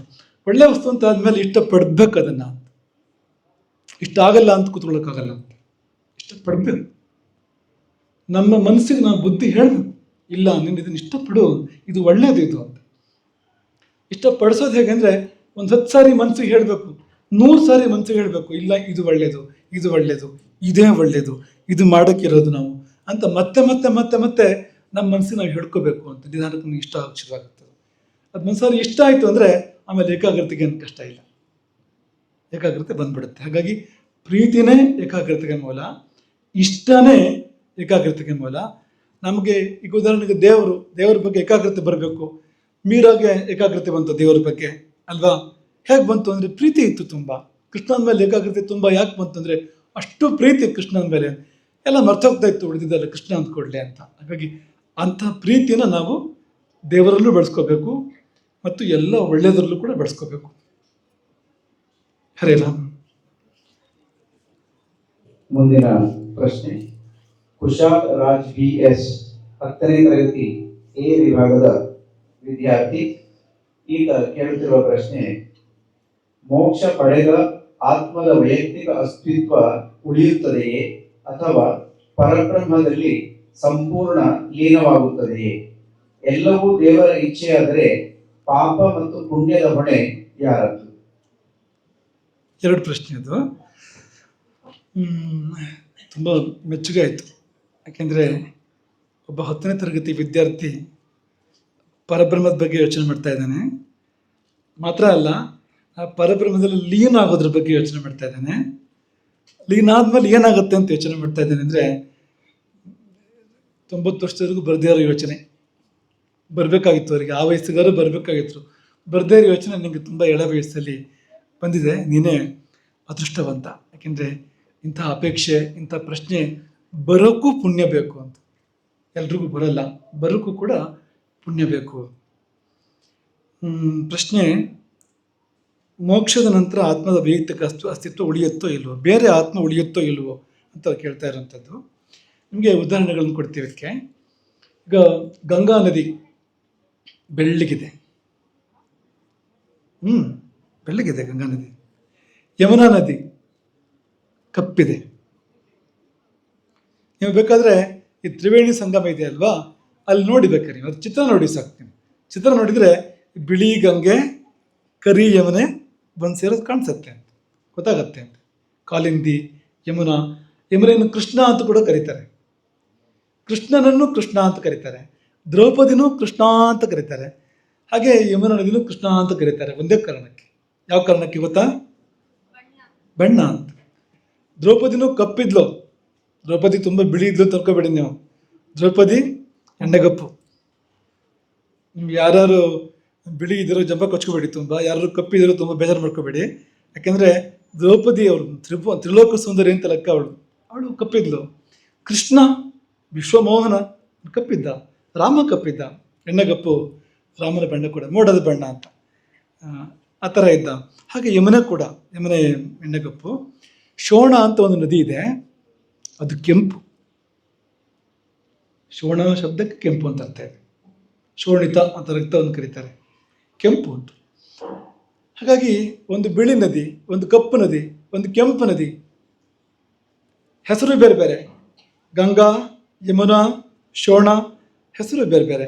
ಹರಿಯೋ ಜಾಗ ಎಲ್ಲ ಬೇರೆ ಬೇರೆ ಇದೆ, ಬೇರೆ ಬೇರೆ ಕಡೆ ಹುಟ್ಟಿದೆ, ಬೇರೆ ಬೇರೆ ಕಡೆಯಿಂದ ಹರಿದು ಬಂದಿದೆ ಅದು. ಆದರೆ ಸಮುದ್ರಕ್ಕೆ ಸೇರಿದ ಮೇಲೆ ಗಂಗೆ ಬಿಳಿನೂ ಇಲ್ಲ, ಯಮುನೆ ಕಪ್ಪು ಇಲ್ಲ, ಶೋಣೆ ಕೆಂಪು ಇಲ್ಲ. ಸಮುದ್ರಕ್ಕೆ ಸೇರಿದ ಮೇಲೆ ತೋರಿಸ್ತೀರಾ ಗಂಗೆ ಯಾವುದೊಂದು ಸ್ವಲ್ಪ ಬೇರೆ ಮಾಡಿ ತೋರಿಸ್ತೀರಾ, ಯಮುನೆ ಯಾವುದೊಂದು ಸ್ವಲ್ಪ ಬೇರೆ ಮಾಡಿ ತೋರಿಸ್ತೀರಾ? ಆಗತ್ತಾ? ಹಾಗೆ ಅಂತ ನಾವು ಒಂದ್ಸಾರಿ ಹೋಗಿ ದೇವರಲ್ಲಿ ಸೇರಿದ ಮೇಲೆ ನಾವೆಲ್ಲ ನದಿಗಳು, ಈ ಜೀವಗಳೆಲ್ಲ ನದಿಗಳು, ದೇವರು ಸಮುದ್ರ. ಆ ಸಮುದ್ರಕ್ಕೆ ಹೋಗಿ ನಾವೆಲ್ಲ ಸೇರೋವರೆಗೆ ನಮಗೆಲ್ಲ ಬೇರೆ ಬೇರೆ ಹೆಸರುಗಳು ಅಲ್ವಾ? ರೂಪಿಕಾ, ರೂಹಿಕಾ, ಕುಶಾಲ್ ರಾಜ್, ಈ ಎಲ್ಲ ಹೆಸರುಗಳು ಎಲ್ಲಿವರೆಗೆ ಅಂದರೆ ಅಲ್ಲಿ ಹೋಗಿ ಸೇರೋವರೆಗೆ ಅಂತ. ಸೇರಿದ ಮೇಲೆ ಬೇರೆ ಹೆಸರಿಲ್ಲ, ಬೇರೆ ರೂಪ ಇಲ್ಲ, ಬೇರೆ ಬಣ್ಣ ಇಲ್ಲ, ಬೇರೆ ಆಕಾರ ಇಲ್ಲ, ಬೇರೆ ಅಸ್ತಿತ್ವ ಇಲ್ಲ. ಬೇಡ, ನಿಮ್ಗೆ ಇನ್ನೂ ಹತ್ತಿರದ ಉದಾಹರಣೆ ಕೊಡೋದಾದರೆ ಇದೇ, ಅದು ಬೇರೆ ಏನಲ್ಲ. ನೀವು ಊಟ ಮಾಡಬೇಕಾದ್ರೆ ಏನೆಲ್ಲ ಊಟ ಮಾಡ್ತೀರಿ? ಅಲ್ಲ, ಏನನ್ನು ಊಟ ಮಾಡ್ತೀರಿ? ನೀವು ಹಾಲು ಕುಡಿತೀರಿ, ಹಾಲು ಬಿಳಿ ಇದೆ ಅಲ್ವಾ? ಕಪ್ಪಿರೋದೇನಾದ್ರು ಉದಾಹರಣೆ ಕೊಡಿ.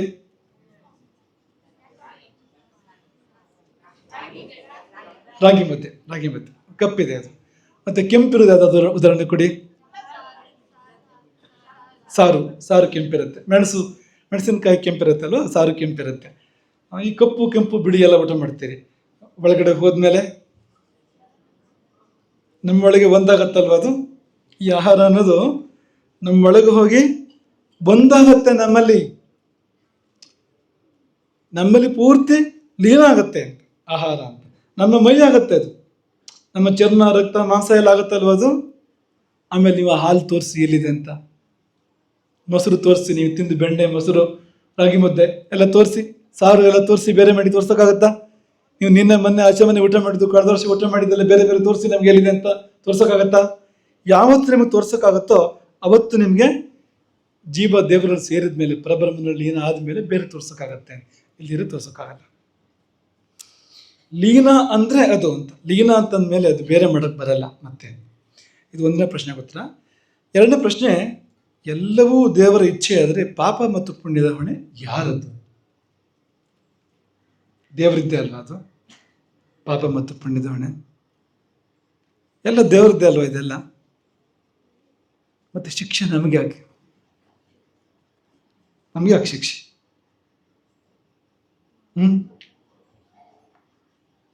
ಸರಿನಾ ಇದು? ನ್ಯಾಯನಾ ಇದು?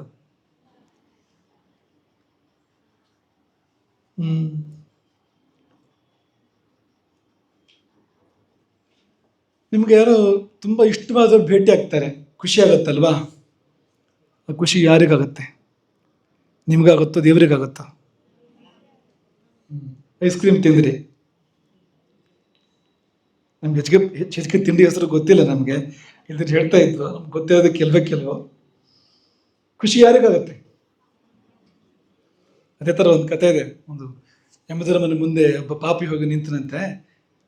ಯಮಧರ್ಮ, ಇಂತಿಂತ ತಪ್ಪು ಮಾಡಿದೆ ನೀನು, ಗೋವನ್ನು ಕೊಂದೆ ನೀನು ಅಂತೆಲ್ಲ ಹೇಳಿದಾಗ, ಅದಕ್ಕೆ ನಾನಲ್ಲ, ಅದೆಲ್ಲ ದೇವರು ಅಂತಂದ್ರಂತೆ ಅವನು. ಅದಕ್ಕೆ ಯಮಧರ್ಮ ಕರ್ಕೊಂಡ್ಬರ್ತಾನೆ. ವಾಪಸ್ಸು ತುಂಬ ಸುಂದರವಾದ ಮನೆ ಕಟ್ಟಿದ್ದಾರೆ, ತುಂಬ ಚೆನ್ನಾಗಿದೆ ಮನೆ. ಯಾರು ಕಟ್ಟಿದ್ದು ಅಂತ.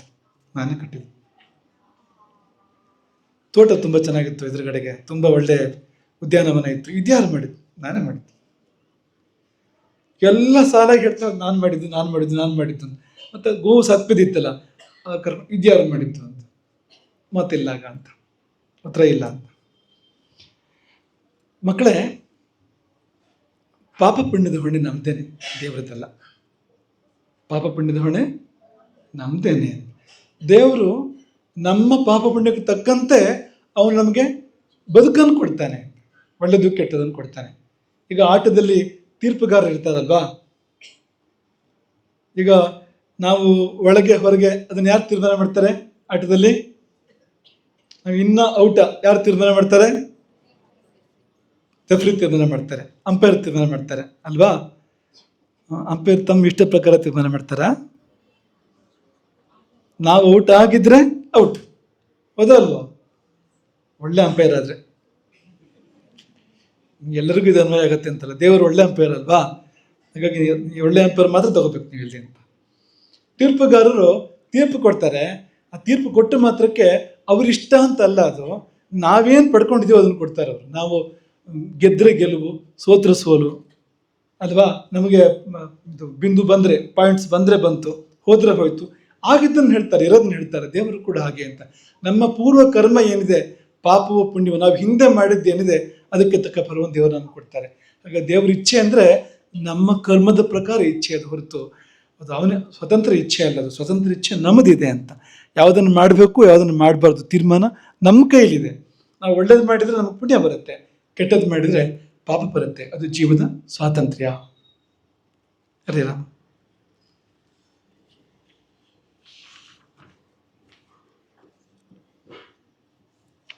ಹರೇ ರಾಮ.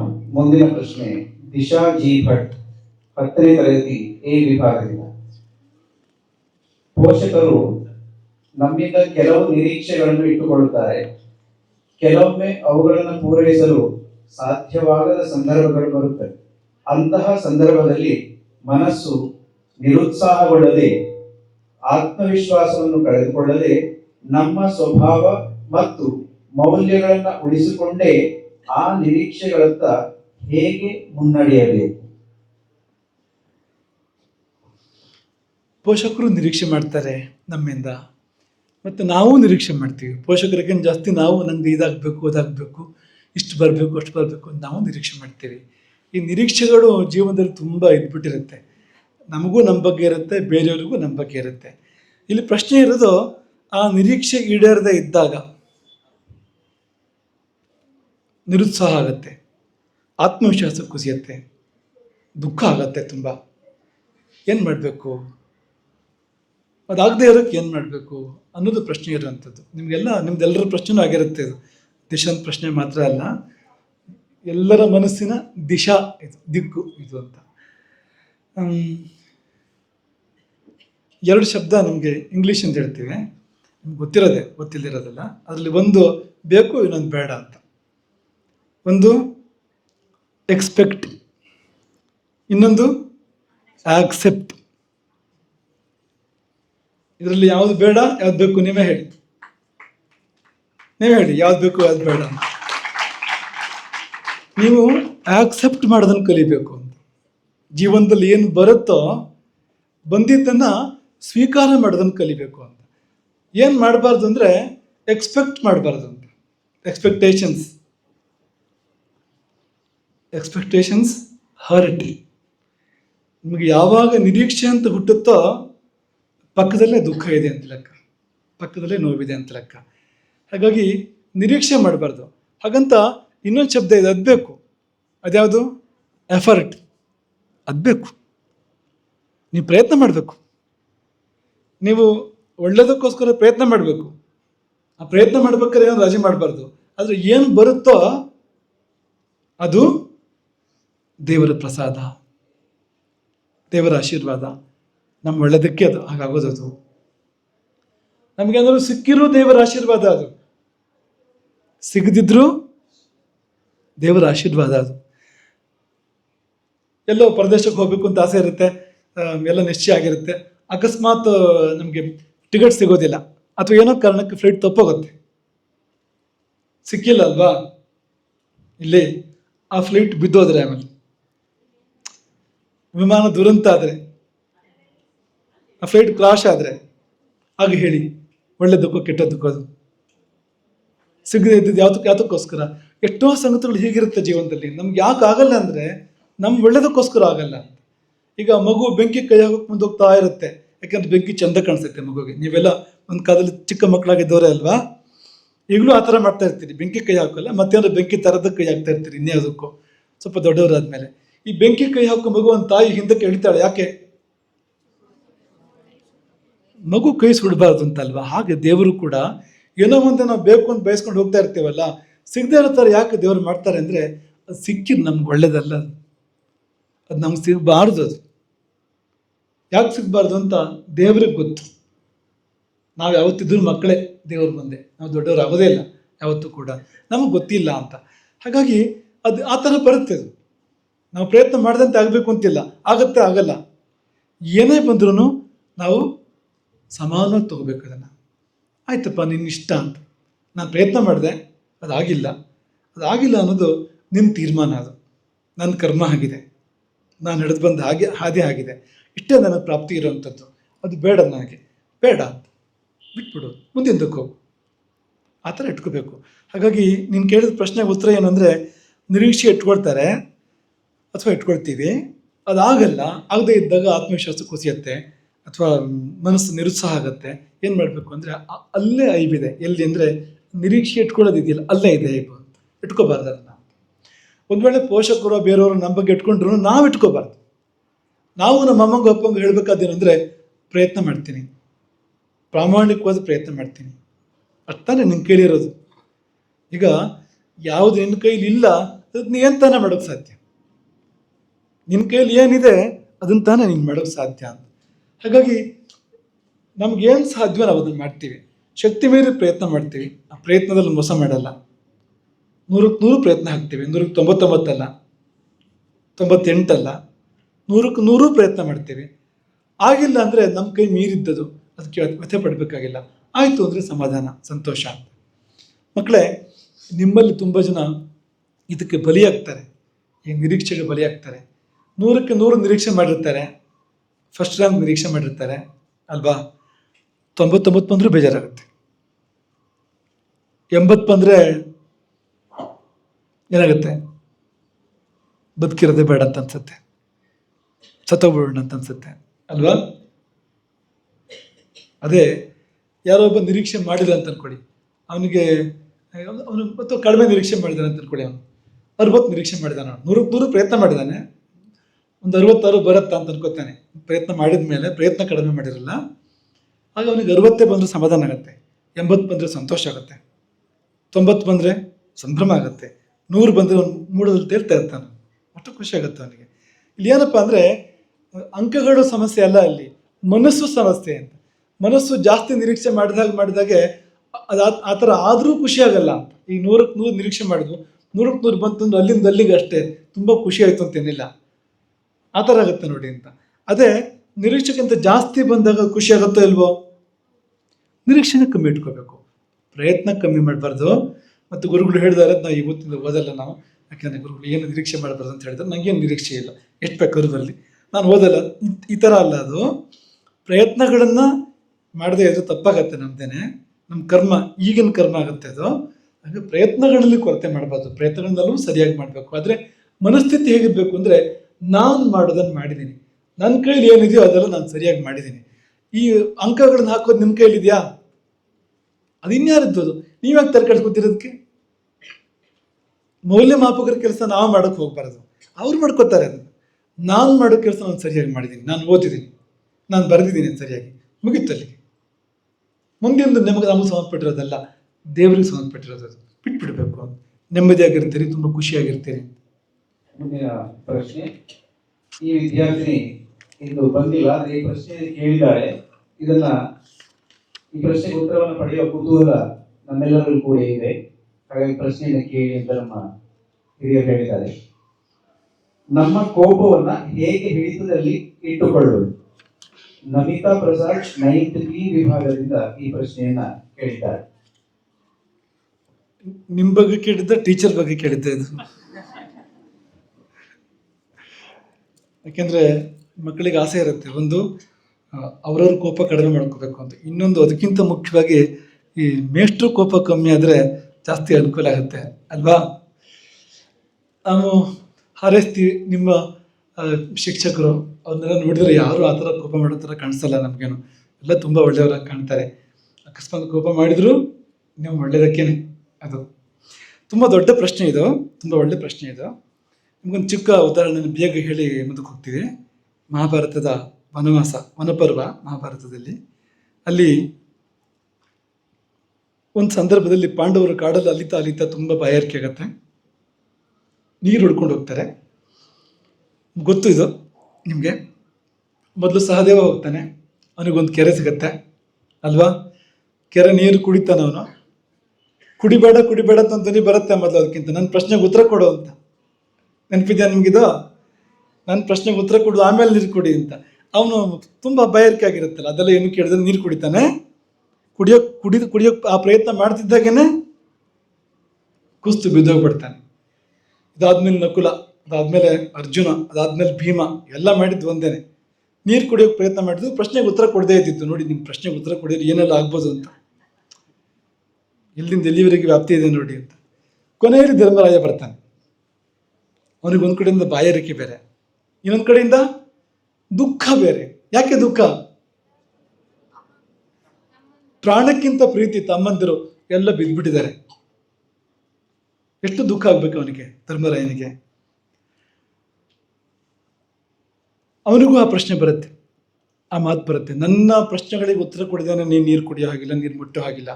ಕೊಟ್ಟಿದ್ದೇ ಹೋದರೆ ತಮ್ಮಂದ್ರನ್ನು ಬದುಕಿಸ್ಕೊಡ್ತೀನಿ, ಇಲ್ಲ ಅಂದರೆ ಹಾಗೆ ಮುಟ್ಟು ನೀನು ಕೂಡ ಸಾಯ್ತೀಯ. ಆದರೆ ಧರ್ಮರಾಜ ಎಷ್ಟರ ಮಟ್ಟಿಗೆ ಅವನು ಜ್ಞಾನಿ, ವಿವೇಕಿ ಅಂದರೆ, ಅಂಥ ಪರಿಸ್ಥಿತಿಯಲ್ಲೂ ಬಾಯಾರಿಕೆಯಿಂದ ಪ್ರಾಣ ಹೋಗ್ತಾ ಇದೆ, ಅಂಥ ಪರಿಸ್ಥಿತಿಯಲ್ಲೂ ಕೂಡ ಒಂದು ಪ್ರಶ್ನೆ ಬಂತು ಅಂದರೆ ಅವನು ಉತ್ತರ ಕೊಡದೇ ಇಲ್ಲ, ಉತ್ತರ ಕೊಟ್ಟೇ ಕೊಡ್ತಾನೆ. ಅವನಿಗೆ ಗೊತ್ತಿದ್ರೆ ಉತ್ತರ ಕೊಡದೇ ಇರೋ ಪ್ರಶ್ನೆನೇ ಇಲ್ಲ ಅಂತ ಉತ್ತರ ಕೊಡ್ತಾನೆ. ಇದಕ್ಕೆ ಯಕ್ಷ ಪ್ರಶ್ನೆ ಅಂತ ಹೆಸರು ಈ ಪ್ರಕರಣಕ್ಕೆ. ಮಹಾಭಾರತದಲ್ಲಿ ಯಕ್ಷ ಪ್ರಶ್ನೆ, ಒಬ್ಬ ಯಕ್ಷ ಪ್ರಶ್ನೆ ಕೇಳ್ತಾ ಇದ್ದು. ಯಕ್ಷ ನಿಜವಾಗಿ ಯಾರವನು? ಯಮಧರ್ಮ, ಅವನೇ ಯಕ್ಷನ ರೂಪದಲ್ಲಿ ಇದ್ದಿದ್ದು.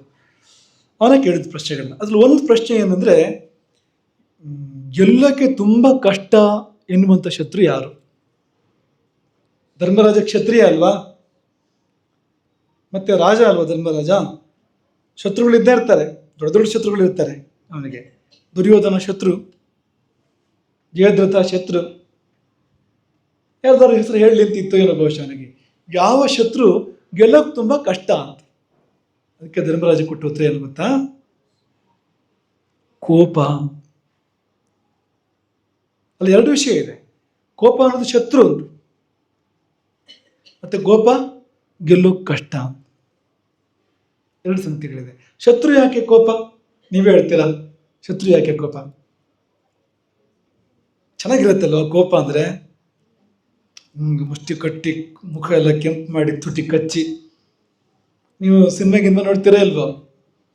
ಈ ಸಿನಿಮಾಗಳು ಓಡೋದು ಯಾವುದ್ರ ಮೇಲೆ? ಈ ಇದರಲ್ಲಿ ರಸ್ತೆ ಬದಿಗಿರೋ ಸಿನಿಮಾದ ಜಾಹೀರಾತುಗಳನ್ನ ನೋಡಿದರೆ ಅದರಲ್ಲಿ ಏನು ಕಾಣ್ತಾ ಇರುತ್ತೆ ಅಂದರೆ, ಎಲ್ಲಿ ನೋಡಿದ್ರೂ ಬರೀ ಕೋಪನೇ ಕಾಣೋದಲ್ಲಿ. ಮಚ್ಚು, ಆ ಮಚ್ಚಲ್ಲಿ ರಕ್ತ ಸುರಿತಾ ಇರುತ್ತೆ, ಹಿಡ್ಕೊಂಡು ನಿಂತಿರ್ತಾನೆ. ಮುಖ ಅಂದ್ರೆ ಏನು, ಸುಟ್ಟು ಬದನೆಕಾಯಿ ಥರ ಆಗಿದೆ ಮುಖ ಅಂತ, ಈ ಥರ ಇರುತ್ತೆ. ಇದೇ ಓಡೋದು ಅಂತ, ತುಂಬ ಓಡೋದು ಯಾವುದು ಇದೇನೆ ಅಂತ. ಮತ್ತು ಈ ಕೋಪ ಶತ್ರು ಯಾಕೆ? ಇಷ್ಟ ಅಲ್ವಾ ಕೋಪ ಅಂದರೆ? ಚೆನ್ನಾಗಿರುತ್ತಲ್ವಾ? ನಾವು ಮಾಡಿದ್ರೆ ಚೆನ್ನಾಗಿರುತ್ತೆ, ಬೇರೆಯವ್ರು ನಮ್ಮ ಮೇಲೆ ಮಾಡಿದ್ರೆ ಚೆನ್ನಾಗಿರಲ್ಲ ಅಲ್ವಾ? ಕೋಪ ಅಂದರೆ ಬೆಂಕಿ, ಒಪ್ತೀರಾ? ಕೋಪ ಬಿಸಿ ಇರುತ್ತೆ ಅಲ್ವಾ? ತಣ್ಣಗಿರುತ್ತಾ ಕೋಪ? ಬಿಸಿಯಾದ್ರು ಅಂತ ಹೇಳಲ್ವಾ? ತಣ್ಣಗಾದ್ರು ಅಂತ ಹೇಳ್ತಾರೆ ನೋಡಿ. ಕೋಪ ತಣ್ಣದ ಮೇಲೆ ತಣ್ಣಗಾದ್ರು ಅಂತ ಹೇಳ್ತಾರೆ ನೋಡಿ. ಕೋಪ ಬಿಸಿ ಅಲ್ವಾ? ಈ ಬೆಂಕಿ ನೋಡಿ, ಬೆಂಕಿ ಎಲ್ಲಿ ಹೊತ್ಕೊಂಡಿದೆಯೋ ಅದನ್ನ ತಾನೇ ಮೊದಲು ಸುಡೋದು. ಒಂದು ಕೊಳ್ಳಿ ಬೆಂಕಿ ಹೊತ್ಕೊಂಡಿದ್ರೆ ಬೆಂಕಿ ಎಲ್ಲಿದೆಯೋ ಅದನ್ನು ಮೊದಲು ಸುಡುತ್ತೆ. ಹಾಗೆ ಕೋಪನು ಕೂಡ ಅಂತ, ಯಾರಲ್ಲಿ ಕೋಪ ಇದೆಯೋ ಅವರನ್ನು ಮೊದಲು ಸುಡುತ್ತೆ, ಆಮೇಲೆ ಬೇರೆಯವರು. ಕೋಪ ಮಾಡೋ ಅನಾಹುತಗಳು ಅಷ್ಟಿಷ್ಟಲ್ಲ. ಕೋಪ ಬಂದಾಗ ಮನುಷ್ಯ ಮಾಡಬಾರ್ದು ಎಲ್ಲ ಕೆಲಸಗಳನ್ನ ಮಾಡ್ತಾನೆ, ಆಡಬಾರ್ದು ಮಾತುಗಳನ್ನ ಆಡ್ತಾನೆ, ಆಮೇಲೆ ಪಶ್ಚಾತ್ತಾಪ ಆಗುತ್ತೆ, ಆದರೆ ತಿದ್ಕೊಳ್ಳೋಕ್ಕಾಗಲ್ಲ, ಮುಂದಕ್ಕೆ ಹೋಗಿರುತ್ತೆ ವಿಷಯ. ದ್ವೇಷಗಳು ಅದರಿಂದಲೇ ಬರುತ್ತೆ, ವೈರ ಅದರಿಂದ ಬರುತ್ತೆ. ತುಂಬ ಕೆಟ್ಟ ಶತ್ರು ಕೋಪ. ಜೀವನ ಪೂರ್ತಿ ಹಾಳು ಮಾಡೋಕ್ಕೆ ಕೋಪ ಸಾಕು. ಒಂದು ಮನೆ ಒಳಗೆ ನೆಮ್ಮದಿ ಹೋಗೋದಕ್ಕೆ ಬೇರೆ ಏನು ಬೇಕು ಅಂತಿಲ್ಲ.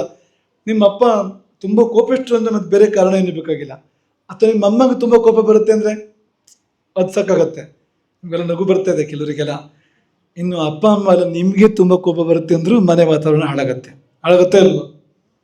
ನೀವು ಚಂಡಿ ಹಿಡಿದು ಕೂತ್ಕೊಂಡ್ರೆ ಮನೆಗೆ ಹೋಗಿ, ಮನೆಯಲ್ಲಿ ಸುಖ ನೆಮ್ಮದಿ ಇರುತ್ತಾ, ಮನೆಯಲ್ಲಿ ಖುಷಿ ಇರುತ್ತಾ ಅಂತ. ಆದರೆ ಗೆಲ್ಲೋದು ತುಂಬ ಕಷ್ಟ, ಅದು ಗೆದ್ದರೆ ತುಂಬ ಒಳ್ಳೇದಾಗತ್ತಂತೆ. ಕೋಪ ಗೆದ್ದವನಿಗೆ ದುಃಖ ಇರಲ್ವಂತೆ. ಇದು ಒಂದು ಸುಭಾಷಿತ. ಇದು ಮಾನಂ ಹಿತ್ವಾ ಪ್ರಿಯೋ ಭವತಿ. ಮಾನ ಬಿಟ್ಟರೆ, ಅಭಿಮಾನ ಬಿಟ್ಟರೆ ಪ್ರಿಯೋ ಭವತಿ, ಎಲ್ಲರಿಗೂ ಪ್ರೀತಿ ಪಾತ್ರ ಆಗ್ತಾನೆ ಅವನು. ಕ್ರೋಧಂ ಹಿತ್ವಾ ನ ಶೋಚತಿ. ಯಾರು ಕೋಪವನ್ನು ಗೆಲ್ತಾನೋ ಅವನಿಗೆ ದುಃಖನೂ ಕಮ್ಮಿ ಆಗ್ಬಿಡುತ್ತೆ ತಾನಾಗಿ. ದುಃಖ ಹಿಡಿದೋಗ್ಬಿಡುತ್ತೆ. ನಿಮಗೆ ದುಃಖ ಬೇಕಾ ನಿಮಗೆ? ದುಃಖ ಬೇಡ ಅಲ್ವಾ? ಕೋಪನ ಬಿಡಬೇಕು. ಕೋಪ ಹೇಗೆ ಬಿಡಬೇಕು ಅಂದರೆ, ಕಾಶಿಗೆ ಹೋಗಿ ಏನು ಬಿಟ್ಟು ಬಂದೆ? ಕೋಪ ಬಿಟ್ಟು ಬಂದೆ. ಇನ್ನೊಂದು ಸಾರಿ ಕೇಳಿದಂತೆ, ಕಾಶಿಗೆ ಹೋಗಿ ಏನು ಬಿಟ್ಟು ಬಂದೆ? ಅದೇ ಕೋಪ ಬಿಟ್ಟು ಬಂದೆ. ಮತ್ತೊಂದು ಸಾರಿ ಅಲ್ಲ, ನಿಜವಾಗ್ಲೂ ಕಾಶಿಗೆ ಹೋಗಿ ಕೋಪ ಬಿಟ್ಟು ಬಂದಿದ್ದು ಹೌದಾ? ಹೇಳಿದ್ನಲ್ಲ, ಕೋಪ ಬಿಟ್ಟು ಬಂದೆ, ಬಂದ್ಬಿಟ್ಟಿದೆ ವಾಪಸ್ ನಿಮ್ಮ ಜೊತೆಗೆ. ಕಾಶಿಯಲ್ಲಿ ಬಿಟ್ಟಿದ್ದು ಅದು ವಾಪಸ್ ಈ ನಾಯಿ ಬೆಕ್ಕು ತೊಗೊಂಡೋಗಿ ಬಿಟ್ಟು ಬಂದರೆ ವಾಪಸ್ ಬಂದ್ಬಿಡುತ್ತೆ ಜೊತೆಗೆ. ಹಾಗದು ವಾಪಸ್ ಬಂದ್ಬಿಟ್ಟಿದೆ ಇವ್ರ ಜೊತೆಗೆ, ಏನು ಬಿಟ್ಟಿಲ್ಲ ಅಂತ. ಆ ಥರ ಆಗುತ್ತೆ. ಹಾಗಾಗಿ ಬಿಡೋಕೆ ಏನು ಮಾಡಬೇಕು ಕೋಪವನ್ನು ಅಂತಂದರೆ, ವಿವೇಕ ಪಡಿಸ್ಕೋಬೇಕು. ವಿವೇಕ ಅಂದ್ರೇನು? ತಪ್ಪು ಯಾವುದು, ಸರಿ ಯಾವುದು, ಒಳ್ಳೇದು ಯಾವುದು, ಕೆಟ್ಟದ್ದು ಯಾವುದು, ಮಾಡಬೇಕಾದ್ದು ಯಾವುದು, ಮಾಡಬಾರದ್ದು ಯಾವುದು, ಈ ಬಿಡಿಸಿ ನೋಡೋದಿದೆಯಲ್ಲ, ಇದಕ್ಕೆ ವಿವೇಕ ಶಬ್ದಕ್ಕೆ ಅರ್ಥನೇ ಹಾಗೆ. ಈ ಹಂಸ ಹಾಲಿಗೆ ನೀರು ಸೇರಿಸಿ ಏನು ಮಾಡುತ್ತೆ ಗೊತ್ತಾ ನಿಮಗೆ? ಹಂಸ ಹಾಲು ಬೇರೆ ಮಾಡುತ್ತೆ, ನೀರು ಬೇರೆ ಮಾಡುತ್ತೆ, ಅದಕ್ಕೆ ವಿವೇಕ ಅಂತ ಹೆಸರು ಅಂತ. ಹಾಗೆ ಸರಿ ತಪ್ಪುಗಳನ್ನು ಬೇರೆ ಮಾಡಿ ತಿಳ್ಕೊತೀವಲ್ಲ ನಮ್ಮ ಆ ಬುದ್ಧಿ, ಅದು ಬಂದರೆ ಕೋಪ ಬರಲ್ಲ. ನಿಮ್ಗೊಂದು ಚಿಕ್ಕ ಸಂಗತಿ ಹೇಳ್ಬಿಡ್ತೀವಿ, ಮುಗಿಸ್ತೀವಿ ಅದನ್ನ. ಈಗ ನಮಗೇನು ತೊಂದರೆ ಆಗುತ್ತೋ ಅದಕ್ಕೆಲ್ಲ ಯಾರು ಕಾರಣ?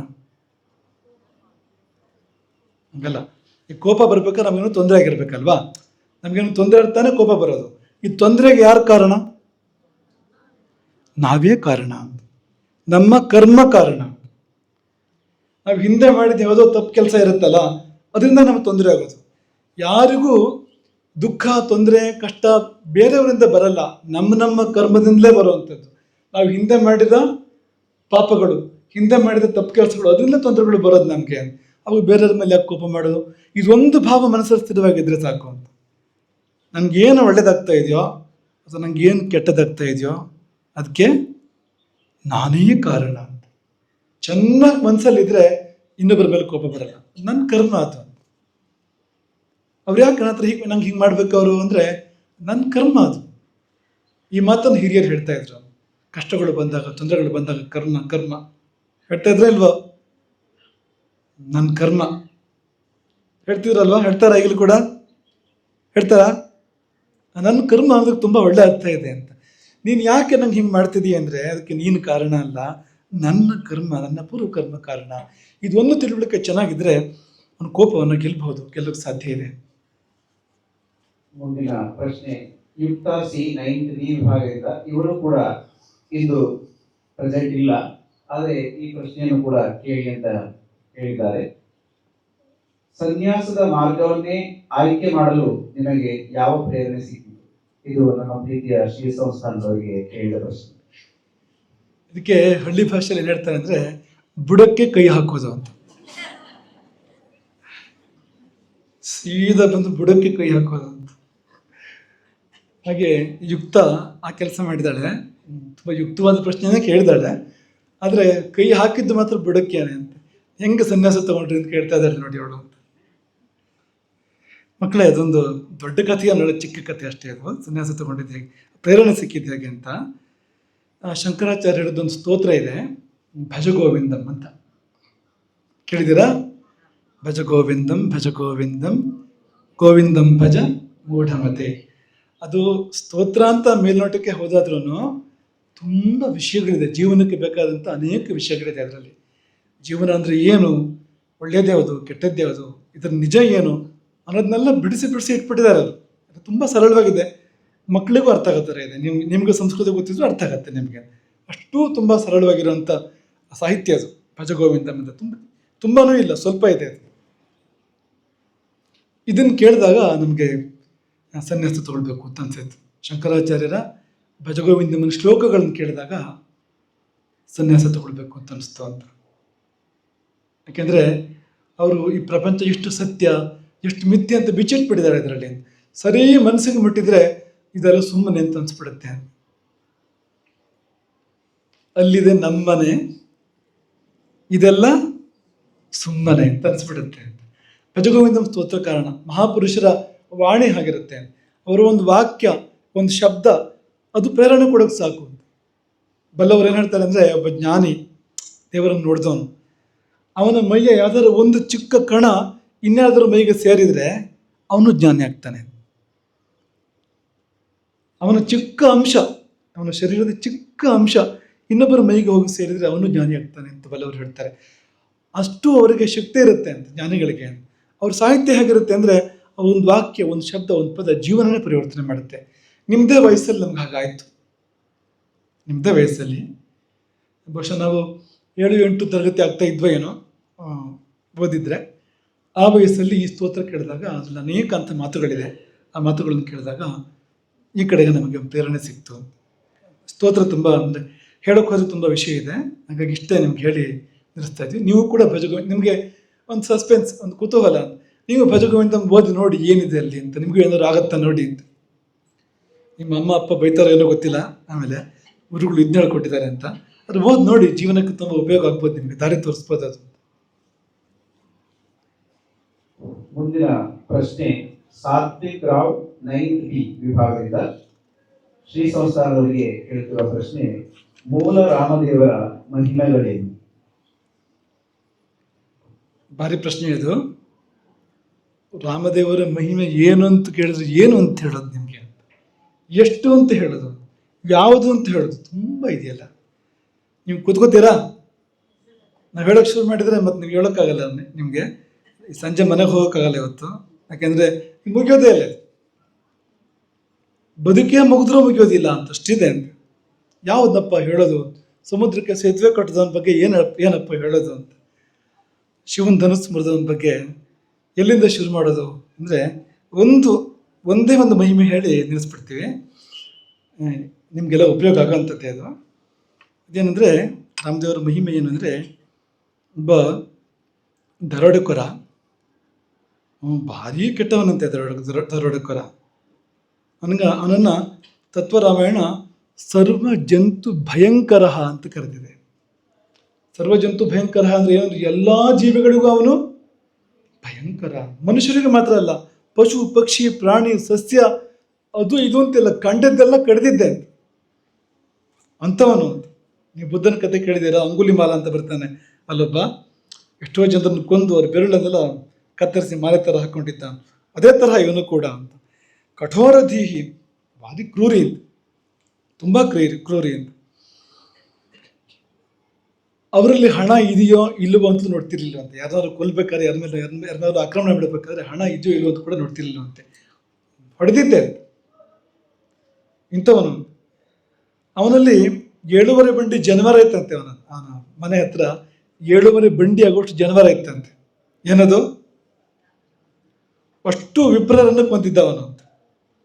ಅಷ್ಟು ಜನ ವಿಪ್ರರನ್ನ, ಜನವರ ಹಾಕಿದಂಥವ್ರನ್ನ ಅದು ಕೊಂದು 7.5 ಬಂಡಿ ಜನವರ ಆಗಿತ್ತು. ಇಂತಹ ಪಾಪಿ, ಇಂಥ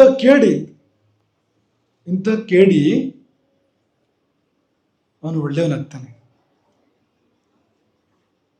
ನೀವೆಲ್ಲ ಅವನಿಗೆ ತುಂಬ ಗೌರವ ಕೊಡ್ತೀರಿ ಇವತ್ತು. ನಿಮ್ಗೆ ರಾಮಾಯಣ ಗೊತ್ತಾ?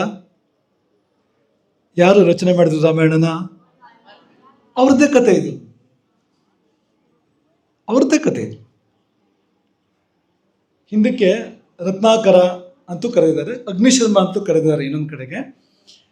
ಆ ರತ್ನಾಕರ ಅನ್ನೋ ದರೋಡೆಕೋರ ಅವನು ಇಷ್ಟು ಕ್ರೂರಿ, ಇಷ್ಟು ಕೆಟ್ಟವನು, ಎಷ್ಟು ಜನರನ್ನು ಕೊಂದಿದ್ದಾನೆ, ದೋಚಿದ್ದಾನೆ ಅಂಥವನಿಗೆ ಅಕಸ್ಮಾತ್ ರಾಮ ಮಂತ್ರ ಸಿಕ್ಬಿಡ್ತು. ನಮಗೆಲ್ಲ ಗೊತ್ತು, ರಾಮ ಅಂತ ಹೇಳೋಕ್ಕೂ ಬರಲಿಲ್ಲ. ಏನು ಹೇಳ್ದ? ಮರ ಮರ ಮರ ಅಂತ ಹೇಳಿದ. ರಾಮ ಅಂತ ಉಚ್ಚಾರ ಮಾಡೋದಕ್ಕೂ ಅಷ್ಟು ಪಾಪ ಇದೆ ಅಂದರೆ, ಎಷ್ಟು ಕೆಟ್ಟದಿದೆ ಅಂದರೆ ರಾಮ ಅಂತ ಅನ್ನೋಕ್ಕೆ ಬರಲ್ಲ ನನಗೆ. ಮರ ಅಂತ ಹಿಂದೆ ಮುಂದೆ ಹೇಳಕ್ಕೆ ಬರುತ್ತೆ. ಆದರೆ ಮರ ಮರ ಮರ ಮರ ರಾಮ ಅಂತ ರಾಮ ಆಗ್ಬಿಡ್ತು. ಮರ ಮರ ಅಂತ ಜಪ ಮಾಡ್ತಾ ಮಾಡ್ತಾ ಮಾಡ್ತಾ ರಾಮ ಅಂತ ಆಗ್ಬಿಡ್ತು. ಅದನ್ನು ಮುಂದುವರಿಸಿ ಅದು ಎಷ್ಟು ಖುಷಿ ಆಯ್ತಂತೆ ಅವನಿಗೆ ಅಂದರೆ, ಅಲ್ಲಾಡದೆ ಕೂತಿದ್ದು ಎಷ್ಟೋ ಸಮಯ ಕಳೆದು ಹೋಗಿ ಮೈ ಮೇಲೆ ಹುತ್ತ ಬೆಳೆದ್ಬಿಡ್ತು. ನಿಮ್ಗಾಗತ್ತಾ ಆ ಥರ ಕೂತ್ಕೊಳ್ಳೋದಕ್ಕೆ? ಯೋಚನೆ ಮಾಡಿ. ಈಗ ಜೇಡ ಬಲೆ ಕಟ್ಟುತ್ತಲ್ವಾ, ಜೇಡ ನಿಮಗೆ ಜೇಡ ಬಲೆ ಕಟ್ಟಿದೆ ಯಾವಳರು ನಿಮಗೆ? ಯಾಕೆ ಕಟ್ಟಿಲ್ಲ? ನೀವೊಂದು ಅರ್ಧ ದಿವಸ ಕೂತ್ಕೊಂಡ್ರೆ ಬಲೆ ಕಟ್ಟುತ್ತೆ. ಅದೇನು ಭಾರಿ ನೀವು ವರ್ಷಗಟ್ಟಲೆ ಕೂತ್ಕೋಬೇಕು ಅಂತಿಲ್ಲ, ಅರ್ಧ ದಿವಸ ಕೂತ್ಕೊಂಡ್ರೆ ಸಾಕು. ಒಂದು 2 ಗಂಟೆ ಕೂತ್ಕೊಂಡ್ರು ಆ ಥರ ಇದ್ರೆ ಬಲೆ ಕಟ್ಟುತ್ತೆ. ಅದಕ್ಕೊಂದು ಜಾಗ ಬೇಕು ಅಷ್ಟೇ. ಅಲ್ಲಾಡೋ ಜಾಗ ಆಗಲ್ಲ, ಅದಕ್ಕೆ ಅಲ್ಲಾಡಬಾರ್ದು.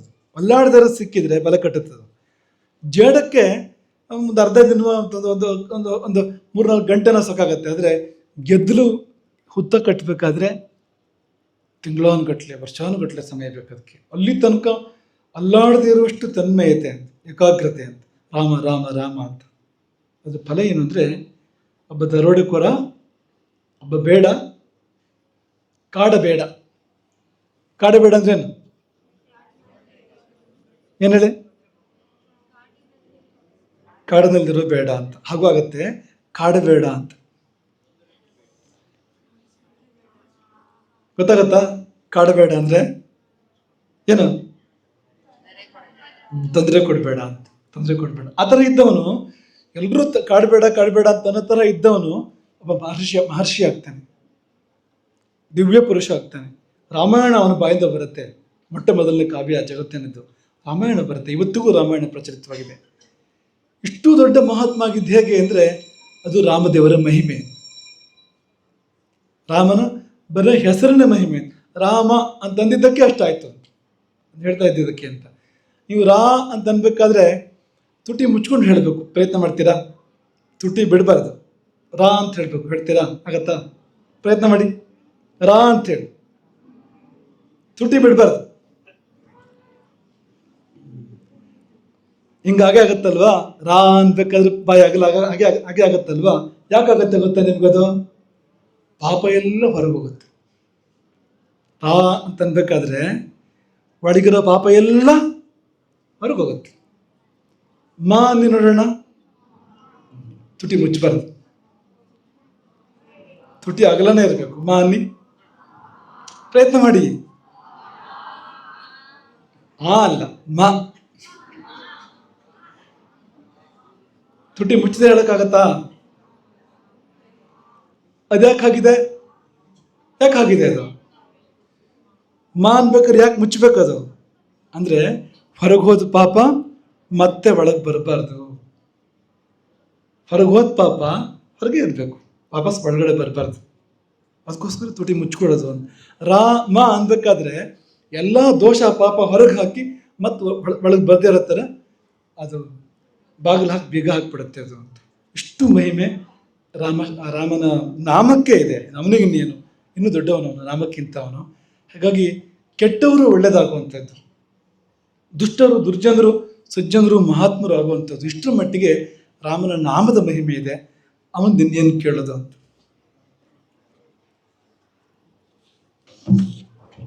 ಮುಂದಿನ ಪ್ರಶ್ನೆ ಮಧುಚಂದ್ ಶಾಸ್ತ್ರಿ 9th B ವಿಭಾಗದಿಂದ ಪ್ರೀತಿಯ ಶ್ರೀ ಸಂಸ್ಥಾನದವರಿಗೆ ಕೇಳ್ತಿರೋ ಪ್ರಶ್ನೆ.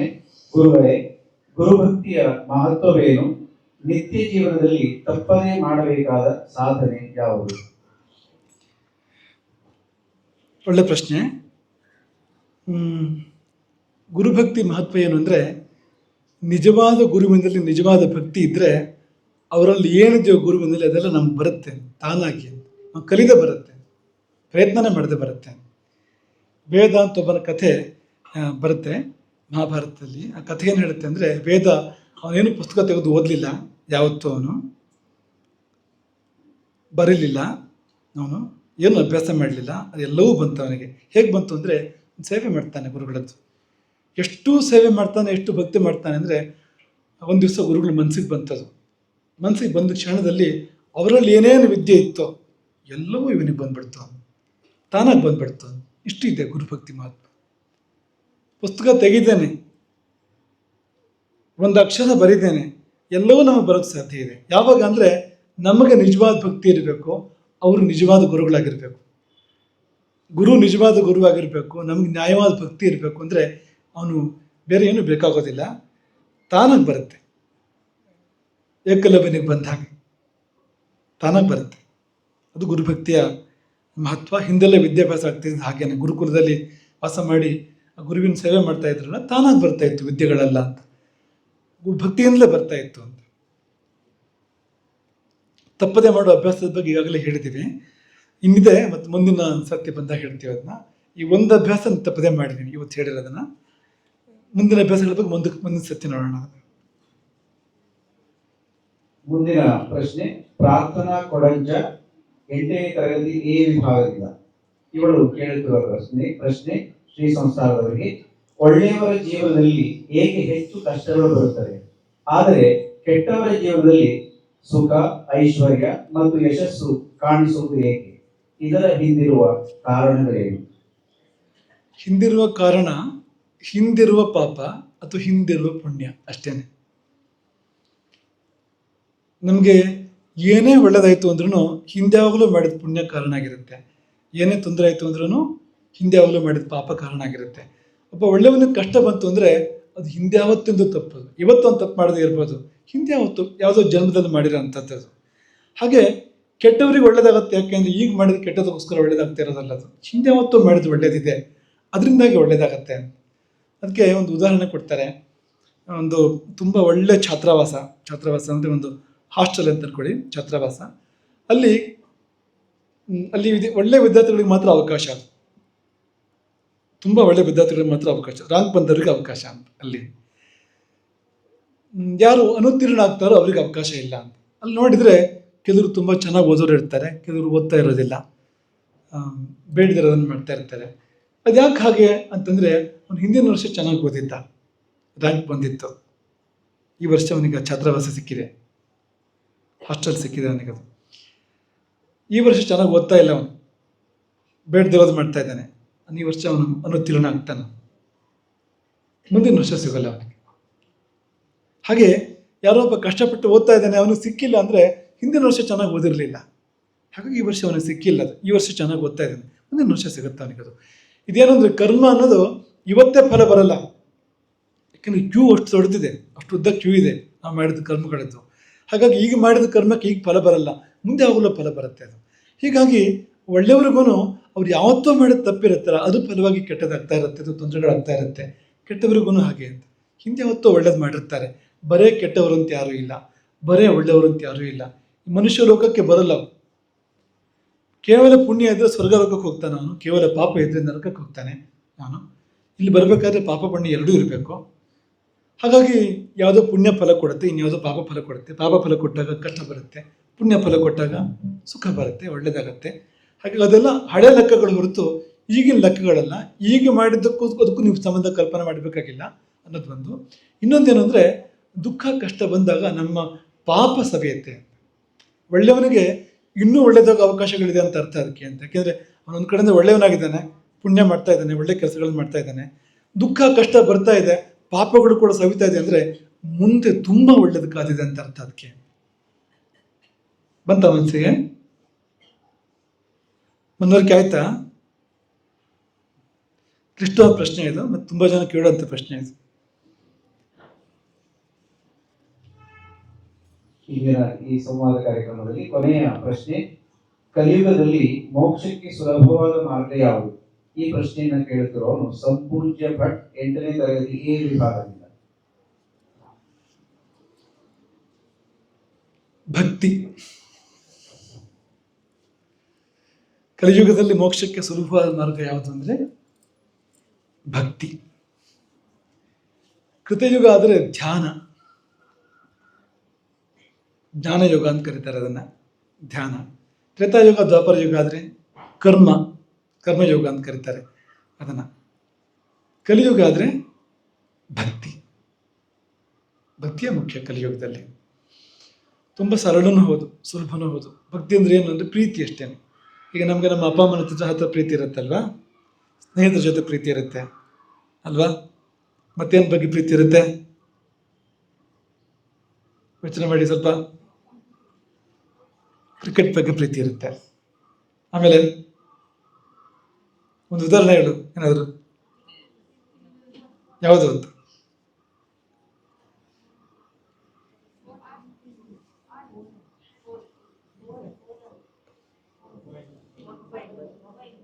ಹಾಂ, ಮೊಬೈಲ್ ಒಂದು ಪ್ರೀತಿ ಇರುತ್ತೆ. ಈ ಪ್ರೀತಿ ನಮ್ಗೆ ಗೊತ್ತಿರೋ ವಸ್ತು, ಒಂದು ಗೊತ್ತಿಲ್ಲದೆ ಇರೋ ವಸ್ತು ಅಲ್ಲ ಅಂತ ಅಲ್ವಾ. ಪ್ರೀತಿ ಅನ್ನೋದು ಗೊತ್ತು ನಮಗೆ. ಅದೇ ಪ್ರೀತಿ ದೇವರ ಬಗ್ಗೆ ಬಂದರೆ ಭಕ್ತಿ ಅಂತ ಹೆಸರು ಅದಕ್ಕೆ. ಯಾವ ಪ್ರೀತಿ ನಮಗೆ ಬೇರೆ ಬೇರೆ ವಿಷಯಗಳ ಮೇಲಿದೆ ಇವತ್ತು, ಅದೇ ಪ್ರೀತಿ ದೇವ್ರ ಬಗ್ಗೆ ಬಂದರೆ ಭಕ್ತಿ ಅಂತ ಹೆಸರು, ಗುರುಗಳ ಬಗ್ಗೆ ಬಂದರೆ ಶ್ರದ್ಧೆ ಅಂತ ಹೆಸರು. ಅದಕ್ಕೇನೆ ಅದೇ ಪ್ರೀತಿ. ಆದರೆ ಸ್ವಲ್ಪ ಸ್ವಲ್ಪ ಪ್ರೀತಿ ಅಲ್ಲ, ಅದು ತುಂಬ ಪ್ರೀತಿ. ಭಗವಂತನ ಬಗ್ಗೆ ತುಂಬ ಪ್ರೀತಿ ಬಂದರೆ ಅದಕ್ಕೆ ಭಕ್ತಿ ಅಂತ ಹೆಸರು. ಅದು ಬಂದರೆ ಅವನು ಮೋಕ್ಷಕ್ಕೆ ಹೋಗ್ತಾನೆ, ತುಂಬ ಸುಲಭವಾಗಿ ಮೋಕ್ಷಕ್ಕೆ ಹೋಗ್ತಾನೆ. ಬೇರೆ ಮಾರ್ಗಗಳು ಇದೆ ಕಲಿಯುಗದಲ್ಲಿ, ಬೇರೆ ಮಾರ್ಗಗಳು ಮುಚ್ಚೋಗಿದೆ ಅಂತ ಅರ್ಥ ಅಲ್ಲ. ಆದರೆ ಹೆಚ್ಚು ಪ್ರಚಲಿತ ಇರುವ ಮಾರ್ಗ, ಹೆಚ್ಚು ಉಪಯೋಗ ಆಗುವ ಮಾರ್ಗ, ಹೆಚ್ಚು ಜನ ಮುಕ್ತಿಗೆ ಹೋಗುವ ಮಾರ್ಗ ಯಾವುದು ಕಲಿಯುಗದಲ್ಲಿ ಅಂದರೆ ಭಕ್ತಿ. ವಿಭಕ್ತಿ ಅಲ್ಲ, ಭಕ್ತಿ. ವಿಭಕ್ತಿ ಅಂದರೆ ಬೇರೆ ಆಗೋದು ದೇವರಿಂದ, ಭಕ್ತಿ ಅಂದರೆ ಒಂದಾಗೋದು ಅಂತ. ಪ್ರೀತಿಯ ಭಕ್ತಿ ಅದೇನೆ. ನೋಡಿದ್ರೆ ಆ ಥರ ಕಾಣಿಸುತ್ತೆ ನಿಮಗೆ. ನಮ್ಮ ಪ್ರೀತಿಯ ಶ್ರೀ ಸಂಸ್ಥಾನದವರಿಂದ ಜ್ಞಾನಯಾನ ಭಾಗದ ಅಂಗವಾಗಿ ನಮ್ಮ ವಿದ್ಯಾರ್ಥಿಗಳೊಂದಿಗೆ ನಡೆದ ಈ ಸಂವಾದ ಕಾರ್ಯಕ್ರಮ ಮುಂದಿನ ದಿನಗಳಲ್ಲಿಯೂ ಕೂಡ ಇದೇ ರೀತಿಯಾಗಿ ನಡೆಯಬೇಕು ಅಂತ ನಾವು ಅವರಲ್ಲಿ ಪ್ರಾರ್ಥನೆಯನ್ನ ಮಾಡಿಕೊಳ್ತೇವೆ. ಮಕ್ಕಳೇ, ನಮಗೆ ತುಂಬ ಖುಷಿಯಾಗಿದೆ, ಜೊತೆಗೆ ಬೇಜಾರನೂ ಆಗಿದೆ ಒಂದು ಸ್ವಲ್ಪ. ಯಾಕೆಂದರೆ ಇನ್ನಷ್ಟು ಪ್ರಶ್ನೆಗಳು ಇದ್ದಿರಬಹುದು ಅಂತ ಅನ್ಕೋತೀವಿ ನಾವು. ಇನ್ನೂ ಅನೇಕರು ಪ್ರಶ್ನೆಗಳಿಗೆ ಉತ್ತರ ಸಿಗದೇ ಇದ್ದಿರ್ಬೋದು, ಅಂಥ ಪ್ರಮೇಯಗಳು ಬಂದಿರ್ಬೋದು ಅಂತ ಅನ್ಕೋತೀವಿ. ಅದಕ್ಕೆ ಅದಕ್ಕೆ ನಿಮ್ಮ ಶಿಕ್ಷಕರು ಟಿ ಜಿ ಭಟ್ರು ಹೇಳಿದಾಗೇ ಮುಂದೆ ನಾವು ಇದನ್ನು ಮುಂದುವರಿಸೋಣ. ಇದೇ ಥರ ಪ್ರಶ್ನೋತ್ತರಗಳನ್ನ ಮುಂದಕ್ಕೂ ಕೂಡ ಮಾಡೋಣ. ನಿಮ್ಮ ಮನಸ್ಸಲ್ಲಿ ಪ್ರಶ್ನೆಗಳು ಬರಬೇಕು, ಬಂದರೆ ತಪ್ಪೇನಿಲ್ಲ. ಮತ್ತು ಪ್ರಶ್ನೆಗಳನ್ನ ಹಾಗೆ ಬಿಡಬಾರ್ದು, ಉತ್ತರ ಹುಡುಕಬೇಕು. ಅದಕ್ಕೆ ತುಂಬ ಗಂಭೀರವಾಗಿ ಉತ್ತರ ಹುಡುಕಬೇಕು. ಆಗಲೇ ನಾವು ಬೆಳಿತೀವಿ. ಉತ್ತರ ಹುಡುಕಿದಂತೆ ನಾವು ಜೀವನದಲ್ಲಿ ದೊಡ್ಡವರಾಗ್ತೀವಿ. ಹಾಗಾಗಿ ನಿಮಗೆ ಜೀವನದಲ್ಲಿ ಇನ್ನೂ ಪ್ರಶ್ನೆಗಳು ಬರ್ತಾ ಇರಲಿ, ಯಾವಾಗಲೂ ಮತ್ತು ಉತ್ತರಗಳು ಸಿಗ್ತಾ ಇರಲಿ ಅದೇ ಥರ. ಮತ್ತು ಮುಂದೊಂದು ದಿವಸ ನೀವೇ ಉತ್ತರ ಆಗಬೇಕು ಅಂತ. ಪ್ರಪಂಚದ ಪ್ರಶ್ನೆಗಳಿಗೆಲ್ಲ ನೀವೇ ಉತ್ತರ ಅಂತ ಅನ್ಸ್ಕೋಬೇಕು ಅಂತ. ಆ ಥರ ಆಗಲಿ ಅಂತ ನಾವು ಹಾರೈಸೋದು ಮಕ್ಕಳೇ. ನಿಮಗೆಲ್ಲ ತುಂಬ ತುಂಬ ಒಳ್ಳೆಯದಾಗಲಿ. ಹರೇ ರಾಮ. ಶ್ರೀಮದ್ ಜಗದ್ಗುರು ಶಂಕರಾಚಾರ್ಯ ಮಧ್ರಾಘವೇಶ್ವರ ಭಾರತಿ ಸ್ವಾಮಿ ಮಹಾರಾಜ್ ಕಿ